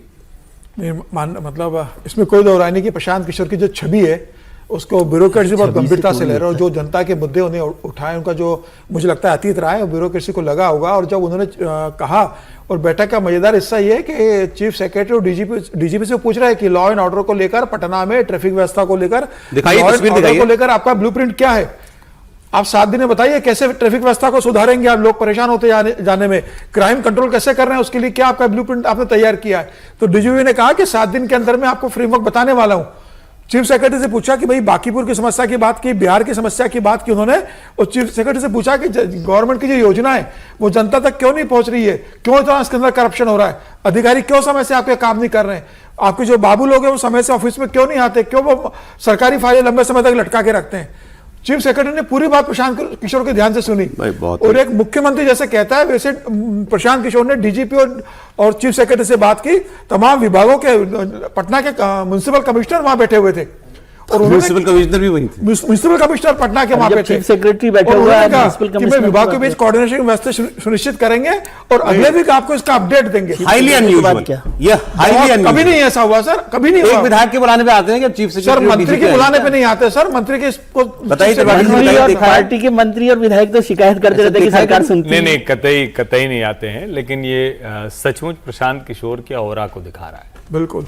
और बांकीपुर में नितिन नवीन जिस seat, for the record Bankipur Patna की सीट है। हाँ, पटना की, पटना वेस्ट सीट होती थी वो। तो इसलिए जो है ना, मतलब मेरा ये मानना है कि इसको ऑरा को थोड़ा और उस तरह से देखें तो अब मतलब इसको आप यूं भी देख सकते हैं कि विपक्ष के नेता की ये हैसियत होती है सरकार में। अगर आप वो नहीं बुला सकते चीफ सेक्रेटरी। मैंने तेजस्वी यादव के साथ नहीं देखी ऐसी तस्वीर, सही याद बोल दी, ऑपोजिशन लीडर के तौर पर ऐसी तस्वीर आई। आमतौर पे सरकार के अलावा, मुख्यमंत्री के अलावा अपोजिशन लीडर ही होता है जिसके सामने इस तरह से, जिसके साथ लोग बैठ सकते हैं, क्योंकि चूंकि उसको वो दर्जा होता है, क्योंकि उसकी वो जवाबदेही। एक विधायक वाली पार्टी का नेता, अकेला नेता, और वो अगर इस तरह से है तो ये विशुद्ध रूप से प्रशांत किशोर के ऑरा को दिखाता है। और मैं पहले भी कह चुका हूं फिर कि प्रशांत किशोर थोड़ा सा वो ज्यादा बोलने वाला हिस्सा कम करें और अपने काम पर लगें, थोड़ा तो शायद पीछे वाली बात पर ही आ गई। डीजीपी चीफ सेक्रेटरी अपने आप नहीं जाते, नहीं अपने आप तो नहीं किशोर के बोलने पे अपने आप तो नहीं। मैं और आपने जो कहा ना कि लीडर ऑफ ऑपोजिशन, मैं उसी तरफ ले जा रहा हूं कि भाई अगला जो चुनाव 2030 वाला होगा उसमें क्या ये अपोजिशन लीडर के तौर पर दिख रहे हैं और उस तरह से प्रेजेंट किए जा रहे हैं, या प्रोजेक्ट किए जा रहे हैं। बिल्कुल, मतलब क्या आरजेडी को किनारे करने के लिए सरकार खुद ही प्रॉप कर रही है इनको? प्रॉप कर रही है, उसके बिना सरकार के परमिशन के तो वो वहां पर, मतलब उनकी इंफॉर्मेशन को, उनकी जानकारी के बिना तो नहीं जाएंगे ना। लेकिन ऐसा होता रहता है। अभी तो चीफ सेक्रेटरी की फोटो ही देखी थी आपने, पार्टी प्रेसिडेंट को रिसीव करने गए थे जयपुर में। तो इतना क्या नाराज आप कि भाई मेरे पे हमला मत करो, बार बार 8वीं फेल मत बोलो, मैं आप कहोगे उसको भेज दूंगा, मैं व्यक्तिगत हमला मत करो, मैं आपसे दोस्ती खात बढ़ा रहा हूँ। मुझे लगता है ये भी संदेश देने की कोशिश। एक और इंपॉर्टेंट बात समीर जी ने की कि जो आदमी चीफ मिनिस्टर पर सीधे पर्सनल हमले कर रहा हो, सीधा वहां चुनाव जीतने के बाद पहला ही बोला। सर एक छोटा कमेंट। दो चीजें हैं। एक तो प्रशांत किशोर चुनाव लड़ने और पार्टी बनाने से पहले प्रशांत किशोर थी, उनकी एक आइडेंटिटी है। दूसरी बात, अगर आपके पास विजन है, सवाल है, कटघरे में खड़े कर सकते हो ब्यूरोक्रेसी को, तो आपकी बात सुनी जाएगी। ज्यादातर एमएलए एमपी जो मेहनत नहीं करते। ठीक है सर, लेकिन तब भी उल्टा होता, मतलब मैं ये कह रहा हूं वो सब बात ठीक है, यदि ऐसा सिस्टम केवल सरकार के बिना चाहे ये नहीं होता। नहीं, वो तो यदि तय ये है। सारी जो बात भी होती सौरभ तो जी ने चीफ शब्द सेक्रेटरी इस्तेमाल मिलने किया का था, समय देता कि वो भाई वहां पर आ प्रोजेक्ट किया जाइए जा रहा है। सरकार ऐसे करती ना कि चीफ सेक्रेटरी अपने ऑफिस में बुला लेता कि भाई आप आइए, आपके साथ बात करते हैं, चीफ discuss सेक्रेटरी अपने दफ्तर में बुलाता है विधायक। हाँ, यही कह रहा चलिए हूं। सर, खैर देखिए यहाँ की इस तस्वीर के लेकिन बहाने कहीं क्या भी जाए, वो राजनीति पता एयरपोर्ट लगती पर जाए या घर पर जाए, एक ही बात है। एक खबर जिसकी कल हमने थोड़ी बहुत चर्चा की थी, क्योंकि तभी आई थी खबर वो, लेकिन डिटेल नहीं थी, तो अब वो खबर पक गई है थोड़ी, तो इसलिए चर्चा थोड़ी डिटेल में करेंगे। जेपी नड्डा जी, केंद्रीय मंत्री, बीजेपी की सीनियर लीडर, उनकी कल मुलाकात हुई थी 21 अगस्त को जंतर मंतर पर आंदोलन करने वालों के कुछ प्रतिनिधियों के साथ। 3 इसमें नौजवान हैं, हर्ष दुबे, रण बहादुर सिंह चौहान और मृत्युंजय पाठक। इन लोगों ने इससे पहले मुलाकात की थी उत्तर प्रदेश के deputy chief minister Brajesh Pathak से। ये लोग क्या डिमांड कर रहे हैं ये भी हमने बताया आपको। ये लोग इसमें रिफॉर्म की बात जो है वो ये लोग कर रहे हैं। रिफॉर्म में क्या क्या बताते हैं ये वो भी मैं आपको बता देता हूं। इनका रिफॉर्म जो है उसमें इनका मांग है कि एक तो रैशनलाइजेशन होना चाहिए आरक्षण में, आरक्षण की कोई समय सीमा भी होनी चाहिए, ऐसा नहीं कि आरक्षण चले ही जा रहा है। और उसमें इसके अलावा इनकी प्रमुख मांगों में, एक सेकंड मुझे आप दे दें जी, आर्थिक आधार पर आरक्षण हो, जातिगत आरक्षण ना हो, एक परिवार एक आरक्षण एक ही बार मिलेगा एक ही परिवार को, और आरक्षण प्रणाली की समय समय पर समीक्षा हो, न्यूनतम योग्यता अंक हो, मिनिमम मार्क्स एलिजिबिलिटी होनी चाहिए किसी के लिए भी, ईडब्ल्यूएस आरक्षण का दायरा बढ़ाया जाना चाहिए, SC/ST कानून में जो अत्याचार निवारण कानून है उसमें बदलाव होना चाहिए कि उसमें ज़बरदस्ती टारगेट ना किए जाएं उच्च जाति के लोग जो है या सामान्य जाति के लोग, और UGC रोस्टर प्रणाली का भी इन्होंने विरोध किया था। ये इनकी प्रमुख मांगे थी। उनसे जगत जेपी नड्डा जी का मिलना खबर बनी, क्योंकि जेपी नड्डा जी वो CJP वालों से भी मिले थे, अब वो इनसे भी मिल रहे हैं। उनका आंदोलन भी जंतर मंतर पर, इनका आंदोलन भी जंतर मंतर पर। इनका आंदोलन लेकिन शांतिपूर्ण था, इनके आंदोलन में कोई बवाल नहीं हुआ, हंगामा नहीं हुआ, मारपीट नहीं हुई, डंडा नहीं चला, कुछ नहीं हुआ, शांतिपूर्ण था।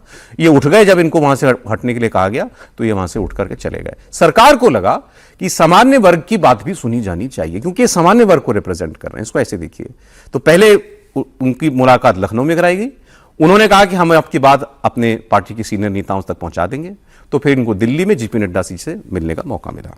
अब वो बता क्या रहे हैं ये हर्ष दुबे मुलाकात के बाद, वो जरा सुन लेते हैं। नड्डा जी ने क्योंकि ये भी कहा कि हम फिर मिलेंगे इनसे, और इन्होंने कल ये बताया था एक स्टेटमेंट में कि ये हमारी दूसरी मुलाकात है, हम 2 दिन से मिल रहे हैं, इन्होंने ये बताया। अब आप सुनते हैं जरा हर्ष दुबे को। सरकार से हमारी 2 दिन सार्थक चर्चा चली, 1 दिन का नहीं। सरकार का कहना है कि आपकी मांगे कहीं ना कहीं बहुत अच्छी हैं, जो कि राष्ट्र हित में है और देश हित में है।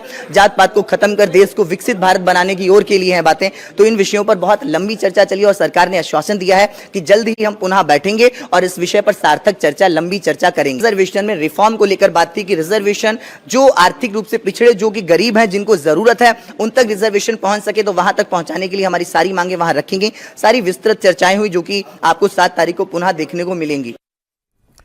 इस बारे में कल से कई वरिष्ठ जनों से चर्चाएं हुई, तो ये मतलब जो माहौल बनता हुआ दिखाई दे रहा है। देखिए, कोई भी सरकार, और ये सरकार भी, आरक्षण को छू तो सकती नहीं, और ये क्लियर किया भी जा चुका है। सुप्रीम कोर्ट में एफिडेविट देके भी क्लियर किया जा चुका है।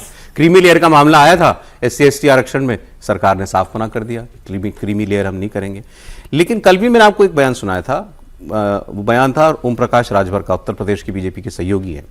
उन्होंने कहा था कि SP DM CM बनने वाले को क्यों मिलना चाहिए आरक्षण, तो वो भी कह रहे हैं कि आरक्षण की समीक्षा तो होनी चाहिए। समीक्षा इस रूप में कि किसको आज तक लाभ मिलता आया और किसको नहीं मिल रहा है, तो वहां कुछ रैशनल थिंकिंग हो, और जिसको नहीं मिल रहा है उसको दो। कई जातियों ने बहुत लंबे अरसे तक लाभ ले लिया है, उनको बिल्कुल ना मिले ऐसा नहीं है, लेकिन जिसको बिल्कुल नहीं मिल रहा उसको तो मिले।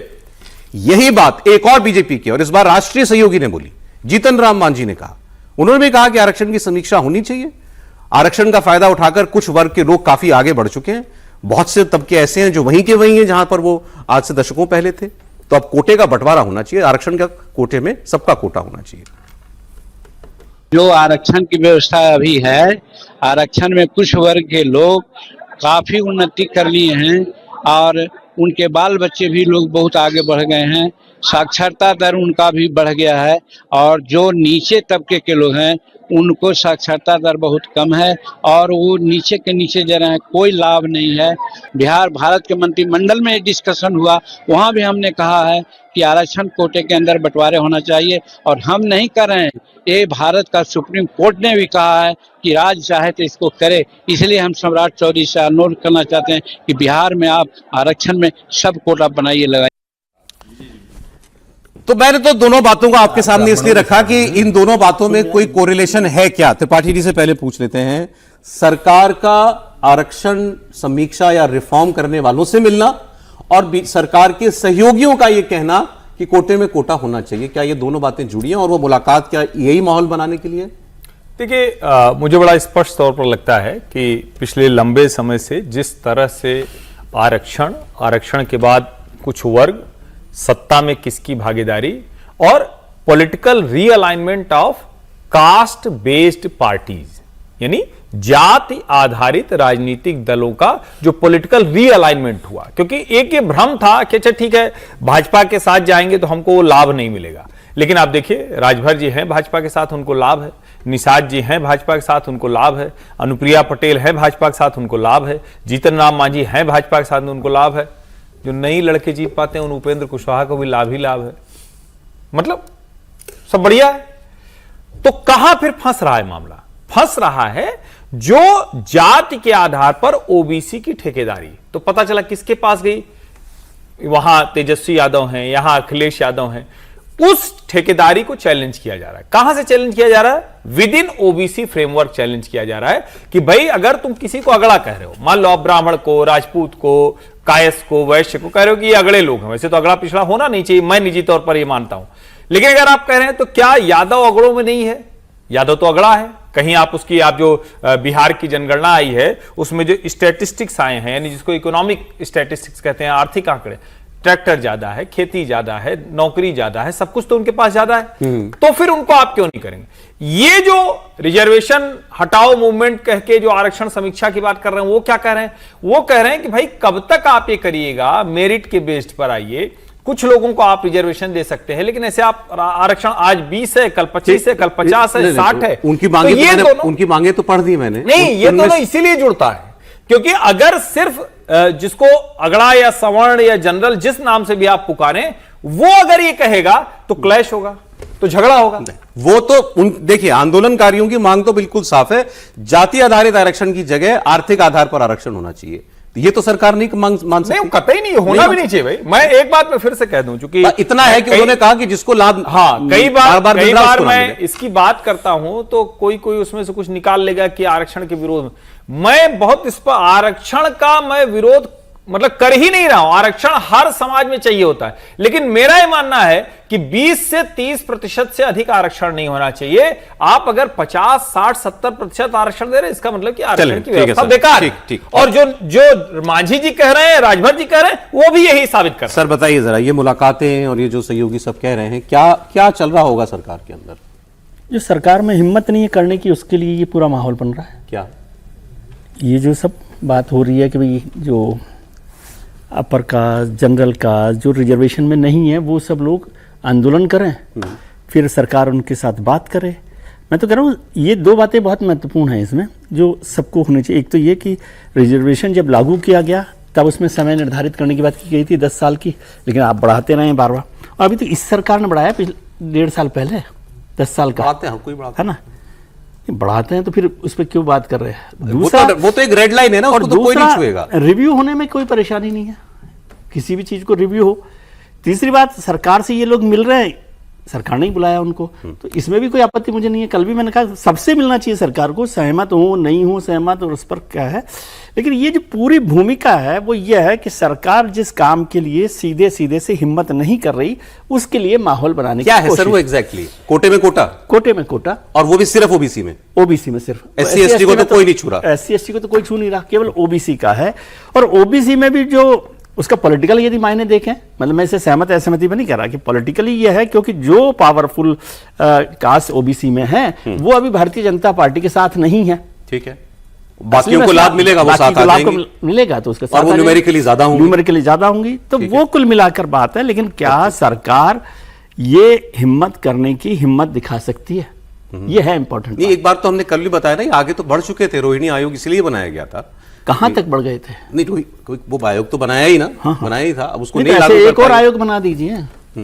आयोग की बात नहीं ना, सरकार क्या इस पर आगे बढ़ना चाहती है, ठीक है सर, और बताया चाहने की क्या है, जरूरत नहीं है। मैं कह रहा हूं फैसला करने की हिम्मत सरकार की है कि रिव्यू पर जाए। अच्छा, और ये कोई मतलब ब्लास्फेमिक नहीं है भाई। हाँ, कोई मैं अगर तो ये कह रहा कह हूं दे रिव्यू कर रहे कि हैं। भाई ये हमारे यहाँ एक पर ये उनकी जो चले- डिमांड में कोई परेशानी जो नहीं, चला रिव्यू कर जो रहे चल थे। रहा है, इसको कोई एक बात बार क्या? देखें। हाँ। इसको समीक्षा का मतलब क्या होता है? देखें जिस नियत से किया जा रहा है वो उसका फायदा सबको मिल रहा है कि नहीं मिल रहा।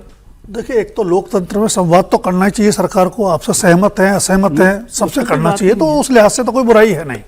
आपने समीक्षा की बात कही, समीक्षा पे कल समीर जी ने बड़ा अच्छा एक याद दिलाया था कि ये वर्ड 2024 के चुनाव में कितना भारी पड़ गया था बीजेपी को। राष्ट्रीय स्वयंसेवक संघ के प्रमुख मोहन भागवत जी ने एक बार कह दिया था कि आरक्षण की समीक्षा होनी चाहिए, हालांकि जनरल स्टेटमेंट था, उन्होंने सफाई दी, लेकिन वो भारी पड़ गया। अब ये जो सवाल है, दो अलग अलग मुद्दे। जंतर मंतर पर जो बच्चे आंदोलन कर रहे थे और जिनकी जेपी नड्डा से चर्चा हुई, पहले ब्रजेश पाठक से हुई, वो आरक्षण में सुधार की बात कर रहे हैं, सीधे सीधे विरोध हटाने का नहीं मांग कर रहे हैं। वो कह रहे हैं जाति आधार पर नहीं हो, आर्थिक आधार पर हो। लेकिन हमारे संविधान में जो परिकल्पना है और जिस तरह से आरक्षण दिया गया, चाहे पहले SC ST को दिया गया हो या OBC को दिया गया हो, जाति पर आधारित है। आर्थिक आधार पर सरकार ने दिया है, वो अलग बात है। नहीं सर, वो जाति आधारित नहीं है, वो सामाजिक आरक्षण, सामाजिक कॉन्सेप्ट वाइज ही सामाजिक आर्थिक पिछड़ेपन, आर्थिक और सामाजिक आरक्षण, सामाजिक और पिछड़ेपन को, ये दोनों बहुत बेसिक फर्क है। सामाजिक भेदभाव से जो लोग पीछे छूट गए, इसको समझने की जरूरत होती है कि पूरा बदलने से भी सामाजिक भेदभाव खत्म नहीं हुआ है। हम समझना ही चाह रहे हैं सरकार इस पर क्या एक्चुअली आगे बढ़ना चाह रही है, या सिर्फ इतना है कि चलो यार एक सेक्शन ये नाराज हो रहा है, इनकी बात सुन के खत्म सरकार बढ़ना चाहती है उस मुद्दे पर जो राजभर कह रहे थे और जीतनराम मांझी कह रहे थे। ठीक है कि कोटा विद इन कोटे में कोटा हो, लेकिन वो भी सिर्फ OBC में, सिर्फ OBC में। ठीक है, उसकी वजह आपने भी बता दी कि जो मोस्ट बैकवर्ड क्लासेस हैं, सिर्फ OBC नहीं है सर, ये अभी के संदर्भ में आप सुन रहे हैं, अभी की बात कर, जो सर्वोच्च न्यायालय में याचिकाएं गई हैं वो SC में भी गई हैं, किसी एक समाज को सब मिल रहा है। मैं उसकी वो आप समझिए, मैं आपको फैक्चुअल स्थिति बता देता हूं, क्योंकि कल मेरी बहस हुई घर में इस पर पिताजी से, इसी बात पर सुप्रीम कोर्ट में क्या कहा है सरकार ने।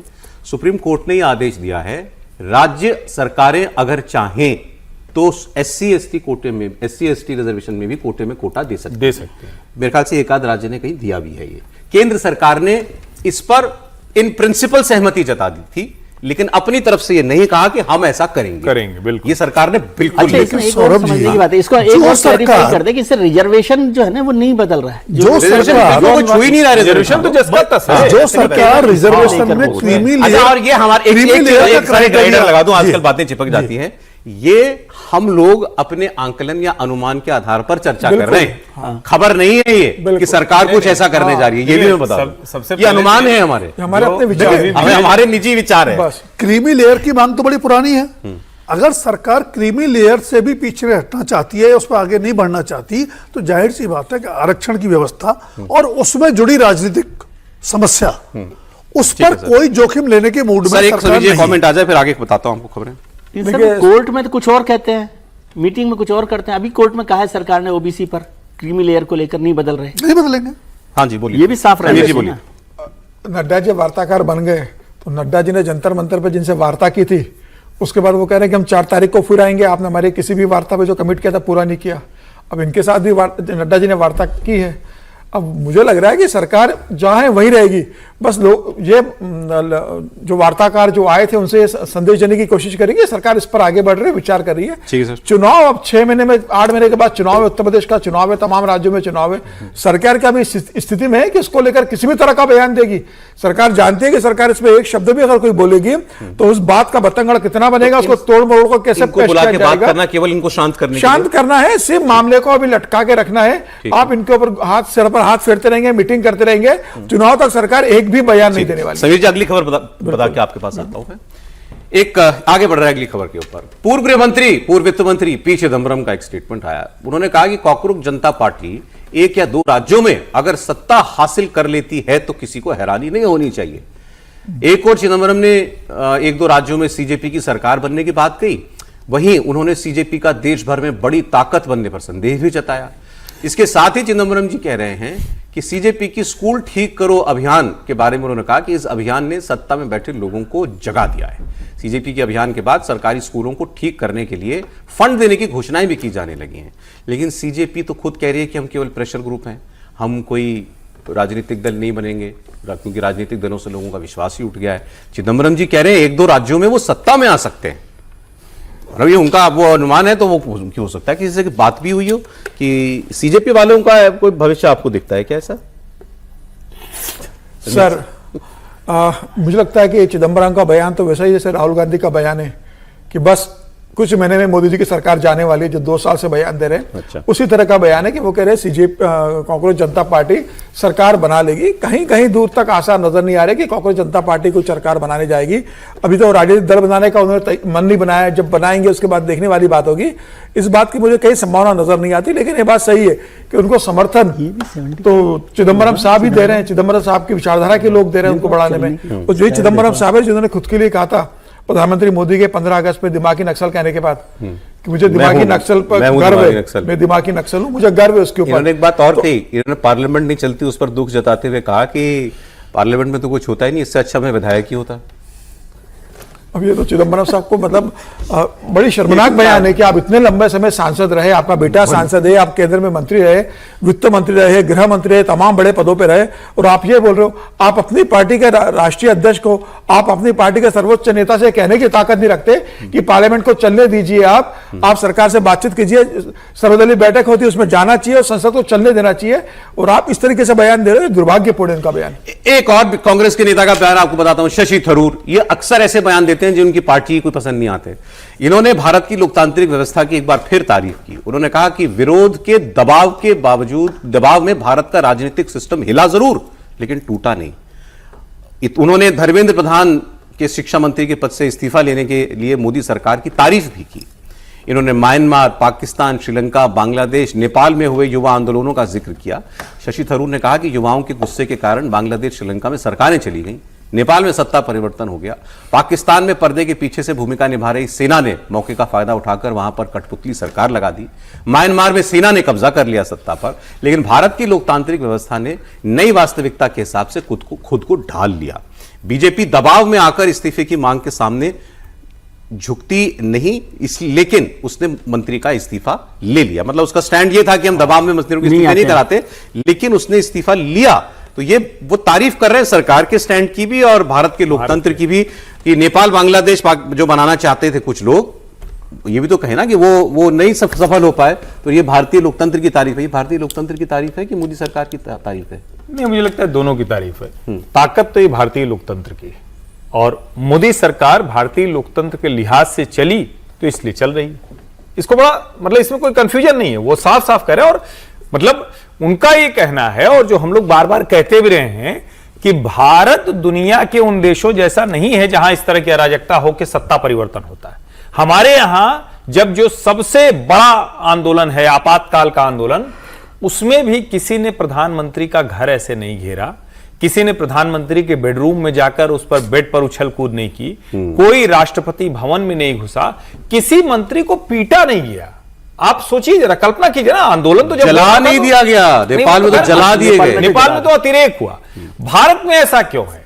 क्योंकि कितना भी आप कहें, एक तो विविधता वाला देश है, दूसरा हमें अपने गुस्से को निकालने के लिए, अपनी चीजों को निकालने के लिए समय समय पर वो टूल, वो अवसर मिलता रहता है। अब जैसे एक की जो बात कही, जब सरकार को समझ में आया कि भाई सबको गुस्सा है, फिर भी उन्होंने कहा कि नहीं करेंगे, लेकिन अंत में उनको लगा कि नहीं, अब तो बिना त्यागपत्र के बात नहीं बनेगी, तो धर्मेंद्र प्रधान को त्यागपत्र देना पड़ा। और वरना सोचिए कि जिस सरकार के लिए कहा जाता था कि इसमें कभी इस्तीफे नहीं होते हैं, इस्तीफा भी हो रहा है, और किससे बैठ के बात कर रहे हैं? दो वो लड़के जिनको न कोई जानता है न कुछ है, तो आपने बात कर ली, खत्म हो गया, अब आप करते रहिए, अब कुछ भी कहें। एक बयान आपको मैं सुनाता हूं, मुझे बड़ा अच्छा लगा बयान आप उन व्यक्ति से, उनकी विचारधारा से, उनके बयानों से आपको हमेशा कभी किसी को एतराज रहा होगा। मैं असम के मुख्यमंत्री हिमंता बिश्व शर्मा की बात कर रहा हूं, लेकिन इनका बयान जो है वो सुन के मुझे अच्छा इसलिए लगा कि मुझे ये लगता था कि सरकार को एक्चुअली इसी टोन में बात करनी चाहिए, की भी सरकार ने, लेकिन ये उसको बिल्कुल जैसा होना चाहिए वैसे का वैसा कह रहे थे ये। और क्या अभी हम लोग जो बात कर रहे हैं, सरकार ने इस बात को समझ लिया, इसीलिए इतना बड़ा दबाव के बावजूद, और वो जो है दबाव का वक्त निकल गया। इन्होंने कहा कि ये जेन जी, जेन अल्फा, ये क्या है? मैं मैं अपने बच्चे को जेन जी बोलूंगा, जेन अल्फा बोलूंगा? अरे वो मेरा बच्चा है। ये जितने भी बच्चे हैं मेरे बेटा बेटी हैं, तो मैं इनको, दुनिया कहती है, अमेरिका कहता है जेन जी, ये उनकी टर्मिनोलॉजी है, मेरी कोई कैटेगरी नहीं है। मेरे लिए सब बेटा या बेटी। आप बाइट सुना है, उसके पहले एक लाइन बोलूं। अच्छा, गुड़हल का वैज्ञानिक नाम बताइए। नहीं बोला तो फिर काहे को जेन जी कहते हो भैया? सुनिए तो बयान सुनिए। अच्छा है बयान। कि मेरे लिए कोई जेन जी जेन अल्फा नहीं होते हैं, दीज आर यूरोपियन कॉन्सेप्ट। क्या जेन जी जेन अल्फा है? हमारा बेटा बेटी का नाम जेन जी हो जाएगा, हमारा बेटा बेटी का नाम जेन अल्फा हो जाएगा, तब तो मेरा, जब जेन अल्फा बोलते हैं मुझे तो अल्फा का याद आ जाता है। भारत में, भारत का जो समाज है, हमारा जितना हम लोग पिता है, हम दादी है, हम दादा है, हमारा काम ही हमारा बेटा बेटी का कल्याण करना है। ये जो बच्चा रास्ता में आते हैं कभी कभी, वो अलग नहीं है, वो हमारा बेटा बेटी है। जब उनका हमारा ऊपर नाराज होते हैं, बेटा बेटी जब घर में पिता का ऊपर नाराज होते, पिता और बेटा बैठता है और मसला का समाधान होते हैं। बेटा बेटी का नाम अब जेन जी, जेन अल्फा, जेन वाई, जेन बी, जेन सी ऐसे कर देगा तो कैसे रहेगा समाज? देखिए, जैसे प्रधानमंत्री ने बोला, सरकार के बाकी लोगों ने वो उस आंदोलन के बाद, जंतर मंतर के बाद बोला, वो हेमंत बिश्व शर्मा जो है बिल्कुल उसके मूल की बात, जड़ में पहुंच गए वो। अरे साहब, हमारे ही तो बच्चे हैं, कुछ नाराज हो गए उनमें से, कोई बात नहीं, हमने उनकी बात सुन ली, बात मान भी ली। कभी बेटा जो है दबाव, बेटा बेटी दबाव में पिता की बात, पिता से अपनी बात मनवा लेते हैं, ठीक है, हमने इनकी बात मान ली। सर ठीक बात है इसमें, लेकिन इसमें जेन जी और जेन अल्फा क्या है? जेन जी और जेन अल्फा एक नाम है खाली, कोई ऐसा तो है नहीं। एज ग्रुप का, एज ग्रुप का, उसको कोई करेक्टर नहीं है उसका, कोई एक आप कहें कि बिहेवियर नहीं है। नहीं, हमारे यहाँ तो बिहेवियर पे थीसिस लिख दी गई ना। हाँ, नहीं, जेन जी के एज ब्रैकेट के तौर पर है ना, तो एज ब्रैकेट को वो कह रहे हैं, वो अच्छी बात है, मतलब इसमें कोई मुझे ऐसी नहीं तो कोई आपत्तिजनक, बल्कि सरकारें और ऐसे लगी राजनीतिक दल इस तरह से बात करें तो ज्यादा कंफर्ट होता है, ज्यादा कंफर्ट। बल्कि मैं चाह रहा हूं कि सरकार से भी कोई ऐसे ही बोलता, तो वो ज्यादा अच्छी बात है, इसमें कोई ऐसा नहीं है। पीएम ने वैसे ही बोला सर, और ये मतलब भारतीय तरीका है बात करने का, सही तरीका। देखो, आप अपने संदर्भ में बात करेंगे तो जल्दी आप कम्युनिकेट कर पाएंगे। और जब हिमंता जी कर सकते हैं तो फिर क्यों नहीं कर रहे और सब लोग? आप जेन जी कहें, जेन अल्फा कहें, किशोर कहें, युवा कहें, जो भी कहें, असल मुद्दा ये है कि उनकी जो सोच है और उनकी जो समस्याएं हैं उनको समझे और उनको एड्रेस करने की कोशिश करें। उस व्याकरण में ना पड़े, उस नामकरण में ना पड़े कि उसको यूरोप में क्या कहते हैं, हमारे यहाँ क्या कहना चाहिए। असल मुद्दा समझने और समझाने का। आप सभी नाराज जाएंगे, संघ प्रमुख ने तो पूरा इंटरव्यू कर दिया जेन जी पर, जेन जी के, वो जेन जी नाम लेके इंटरव्यू हुआ ना। नहीं, निश्चित रूप से, लेकिन वो भी उसी को अपना देखने का नजरिया है, और जिस तरीके से मोहन भागवत जी ने कहा, जिस तरीके से लगता है, और मुझे लगता है कि उसके बाद ही पूरी पार्टी की लाइन बदली है। मोहन जी के बयान के बाद, इंटरव्यू के बाद सब नेता उसी लाइन पर बयान दे रहे हैं, उसी तरीके से दे रहे हैं। कहीं भी मतलब उन्होंने पार्टी को बहुत सीधा सीधा संदेश दे दिया है कि भाई इसको लेकर किसी तरह की बयानबाजी या किसी तरह का आरोप लगाना, हाँ, उल्टी बयानबाजी नहीं होना चाहिए। छोटा सा कुछ एकदम दो लाइन आपने कहा कि सरकार के बात किया था भाई, हम लोगों ने सुना नहीं। बताइए। किरण रिजिजू ने लिखा, कांग्रेस सेज स्मैश पैट्रियार्की। उसके बाद आगे उन्होंने कहा, why always target only Hindus. मैं उस पर जा रहा हूं, उस पे, are Muslim girls not our sisters and बेटीज। तो तिलचट्टा पार्टी के प्रवक्ता ने क्या लिखा, व्हाट इज दिस बेटी बेटी, व्हाट इज दिस बेटी बेटी, व्हाट इज दिस बेटी बेटी, पोस्ट है। क्या कहना क्या चाह रहे हैं आगे? वो कह रहे हैं कि no one is anyone in governments बेटा और बेटी। अब आप इनकी सोच को आप समझिए। उसके आगे वो कहते हैं कि सब इक्वल सिटीजन है। मतलब कमाल है भाई, मतलब बेटा बेटी इक्वल सिटीजन पर भी एतराज किया। क्या ये तिलचट्टा पार्टी का प्रवक्ता है? आगे आपको बता दूं देश को नहीं, आपने बहुत अच्छा किया ये बता दिया। कुछ पॉलिटिकल खबरें और फिर थोड़ा सा इंटरनेशनल अपडेट आपको और दे देते हैं। पहले आपको देश के गृहमंत्री अमित शाह जी का एक बयान सुनाते हैं। गुजरात में एक कार्यक्रम में होम मिनिस्टर अमित शाह ने कहा कि मेरे भाग्य में शुरुआत से ही आंदोलनों से और आतंकियों से, इनसे ही निपटना लिखा हुआ है। अहमदाबाद में अमित शाह थे, वहां एक कार्यक्रम में उन्होंने कहा कि मैं राज्य में मंत्री रहा या केंद्र में मंत्री रहा तो एक तो मंत्रालय भी मुझे गृह मंत्रालय मिलता है, और गृह मंत्रालय मिलता है तो आंदोलनों से निपटना भी मेरी जिम्मेदारी रही हमेशा से, और फिर आतंकियों से भी मुझे ही निपटना पड़ा।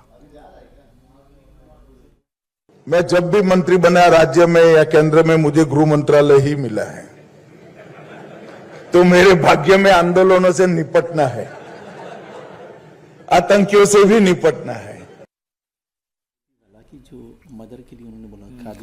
ये बड़ा इंटरेस्टिंग बयान है भाई। वो गुजरात में लंबे समय तक रहे गृह मंत्री नरेंद्र मोदी के साथ, और केंद्र में जब आए तो पहली सरकार में कुछ राज्य मंत्री थे, राज्य मंत्री, हाँ गुजरात में गृह राज्य थे, एमओएस होम थे, होम मिनिस्टर तो मोदी जी थे, प्राइम मिनिस्टर के नहीं, मतलब इन इफेक्ट तो होम मिनिस्टर। और जब केंद्र में 14 में सरकार बनी उस वक्त प्रदेश अध्यक्ष थे, राष्ट्रीय अध्यक्ष थे। फिर उसके बाद जो है जब सरकार में आए तो गृह मंत्री बने। फर्स्ट टर्म में बन गए थे ना होम मिनिस्टर, सेकंड टर्म सरकार की सेकंड टर्म, सरकार की सेकंड मंत्री सरकार सेकंड टर्म। तो ठीक है, मतलब ये सबसे जटिल और कठिन काम है। लेकिन इंटरेस्टिंग बात है कि उनकी किस्मत में होगा ही, क्योंकि जब बने तब गृह मंत्री बनना था उनको। देखो राजनाथ सिंह का बयान बड़ा इंटरेस्टिंग है सर, मैं तो इसलिए उनकी एंट्री हुई। मैं कह रहा हूँ राजनाथ जी बहुत ध्यान से देख रहे थे। क्यों? जब उन्होंने कहा ना कि हमको गृह मंत्री ही बनना पड़ता, हाँ इसीलिए मैंने कहा कि तो राजनाथ जी ने कहा होगा अच्छा, तो ध्यान से देख रहे थे। सर राजनाथ सिंह का, राजनाथ जी मोदी जी के फर्स्ट टर्म में राजनाथ जी होम मिनिस्टर, बड़ा मजेदार किस्सा है राजनाथ सिंह का सर ना। लेकिन एक लाइन सर बोल दूं, सचमुच जो है, चूंकि संयोगवश जो है गुजरात को लंबे समय तक मैंने एक चुनावी और सब तरह से देखा, जितना टेक्नोलॉजी का और साइबर का और फोरेंसिक का, यानी क्राइम के जितने तरीके होते हैं उसको जिस तरह से अमित शाह ने तय करके निपटा है ना, उतना देश के किसी गृह मंत्री ने नहीं किया हो।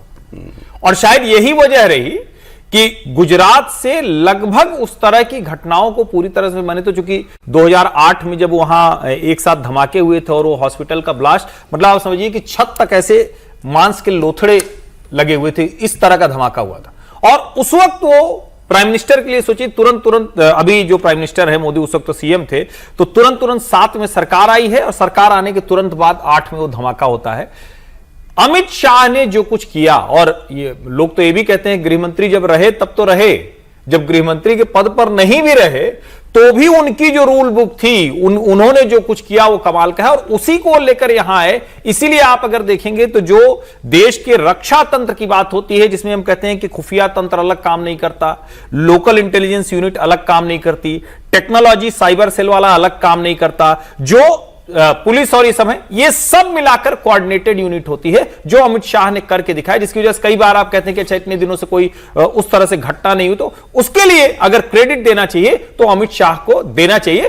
ठीक है, इस वक्त एनएसए ऐसे हैं जी, डोभाल, प्रधानमंत्री नरेंद्र मोदी हैं, लेकिन ये क्रेडिट देना चाहिए। इनकी वर्क स्टाइल में एक चीज और थोड़ी सी अलग है। अब भाई इनके कार्यकाल में बहुत ऐसे काम है इनके क्रेडिट में जो अभूतपूर्व हैं, जो ऐतिहासिक हैं। नक्सलवाद का खत्म होना, आर्टिकल 370 हटना, राम मंदिर निर्माण के बाद पूरे देश में शांति रहना, ऐसी बहुत सारी चीजें बताई जा सकती हैं। और कुछ ना कुछ घटनाएं या नेगेटिव चीजें वो होती हैं, हर किसी के कार्यकाल में होती है, लेकिन इनके खाते में बहुत बड़े बड़े प्लस हैं। दूसरा, ये इनका नेचर जो है, ये बिहाइंड द सीन्स काम करने वाले हैं। कभी इनके आपको बहुत सारे बयान टीवी पर कोई मतलब विवादित भी बयान इस तरीके के वो आपको नहीं दिखाई देंगे। जो इनको ज्यादा बोलना होता है वो पार्लियामेंट में बोलते हैं।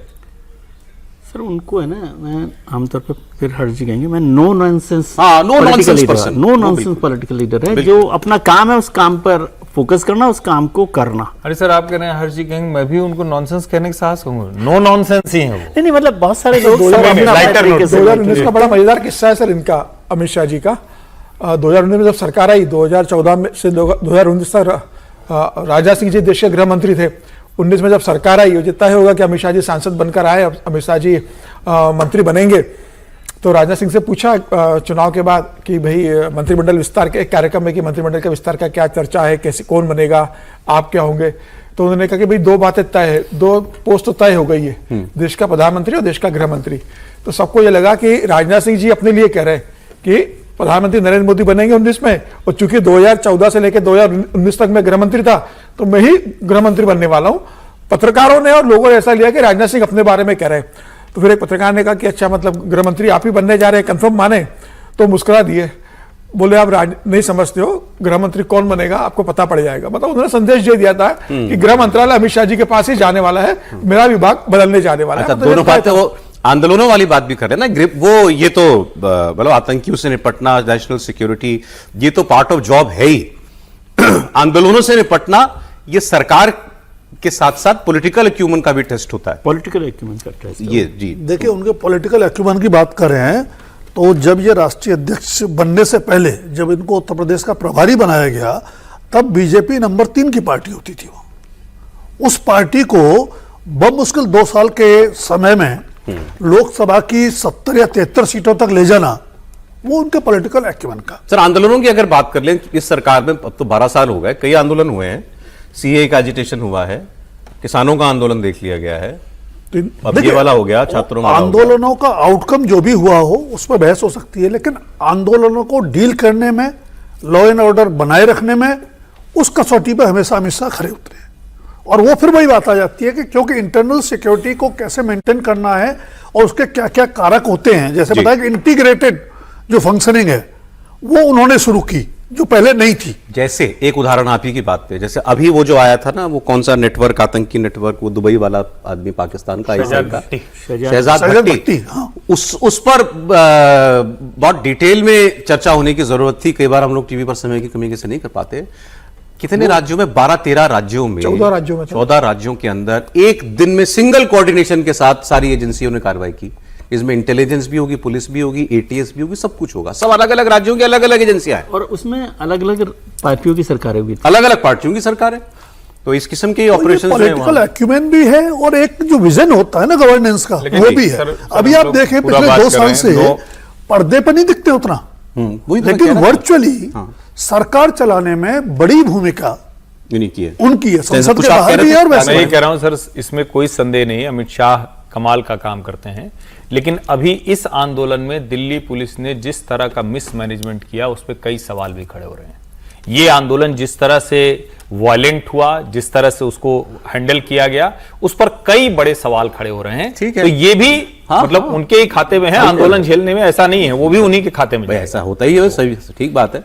हर वक्त हर दिन अच्छा नहीं होता हर किसी के लिए। आगे एक ऐसी खबर की बात करते हैं, सोशल मीडिया पर बड़ी चर्चा है इस बात की। राहुल गांधी के कार्यक्रम छात्रों की गूंज, वो चला रहे हैं इसको, इस पर एक अभियान कह लीजिए, एक वेबसाइट शुरू हुई, छात्रों की गूंज के सामने झूठ की गूंज, एक वेबसाइट बनाई गई। इसका सोशल मीडिया के हैंडल्स बनाए गए। ये इसके पीछे भी नौजवान लोग ही हैं, लेकिन कहीं देख रहा था शायद कोई बहुत एक 19-20 साल की कोई शायद लड़की है, उसने शायद बनाया है इसको। फैक्ट चेक है करने के लिए बनाया गया, फैक्ट चेक प्लेटफॉर्म है राहुल गांधी के लिए, कि राहुल गांधी ने कब कब क्या क्या बातें कही और वो फैक्चुअली गलत थी, और उसका जवाब, उसकी असलियत जो है इस वेबसाइट पर डाली जाने लगी। अब इसमें इसको चलाने वाले लोगों ने पुलिस में बाकायदा शिकायत करके ये कहा है कि कांग्रेस पार्टी से जुड़े हुए लोग या कांग्रेस समर्थक जो हैं वो हमें धमकियां दे रहे हैं। तो ये इसको बीजेपी के लोग जो हैं वो काफी वायरल कर रहे हैं, इस खबर को भी और इस वेबसाइट को भी। बीजेपी जहां सांसद हैं जैसे सुधांशु त्रिवेदी, उन्होंने सोशल मीडिया अकाउंट अपने एक्स पर जो है इसका लिंक उन्होंने शेयर भी किया है, और बीजेपी के और तमाम नेता भी जो हैं वो यही कर रहे हैं। हम लोग ने भी इसकी आपस में चर्चा की थी, हमने भी देखा था। है क्या एग्जैक्टली सर इस वेबसाइट में, ये बता दें एक बार, आपने देखा इसको?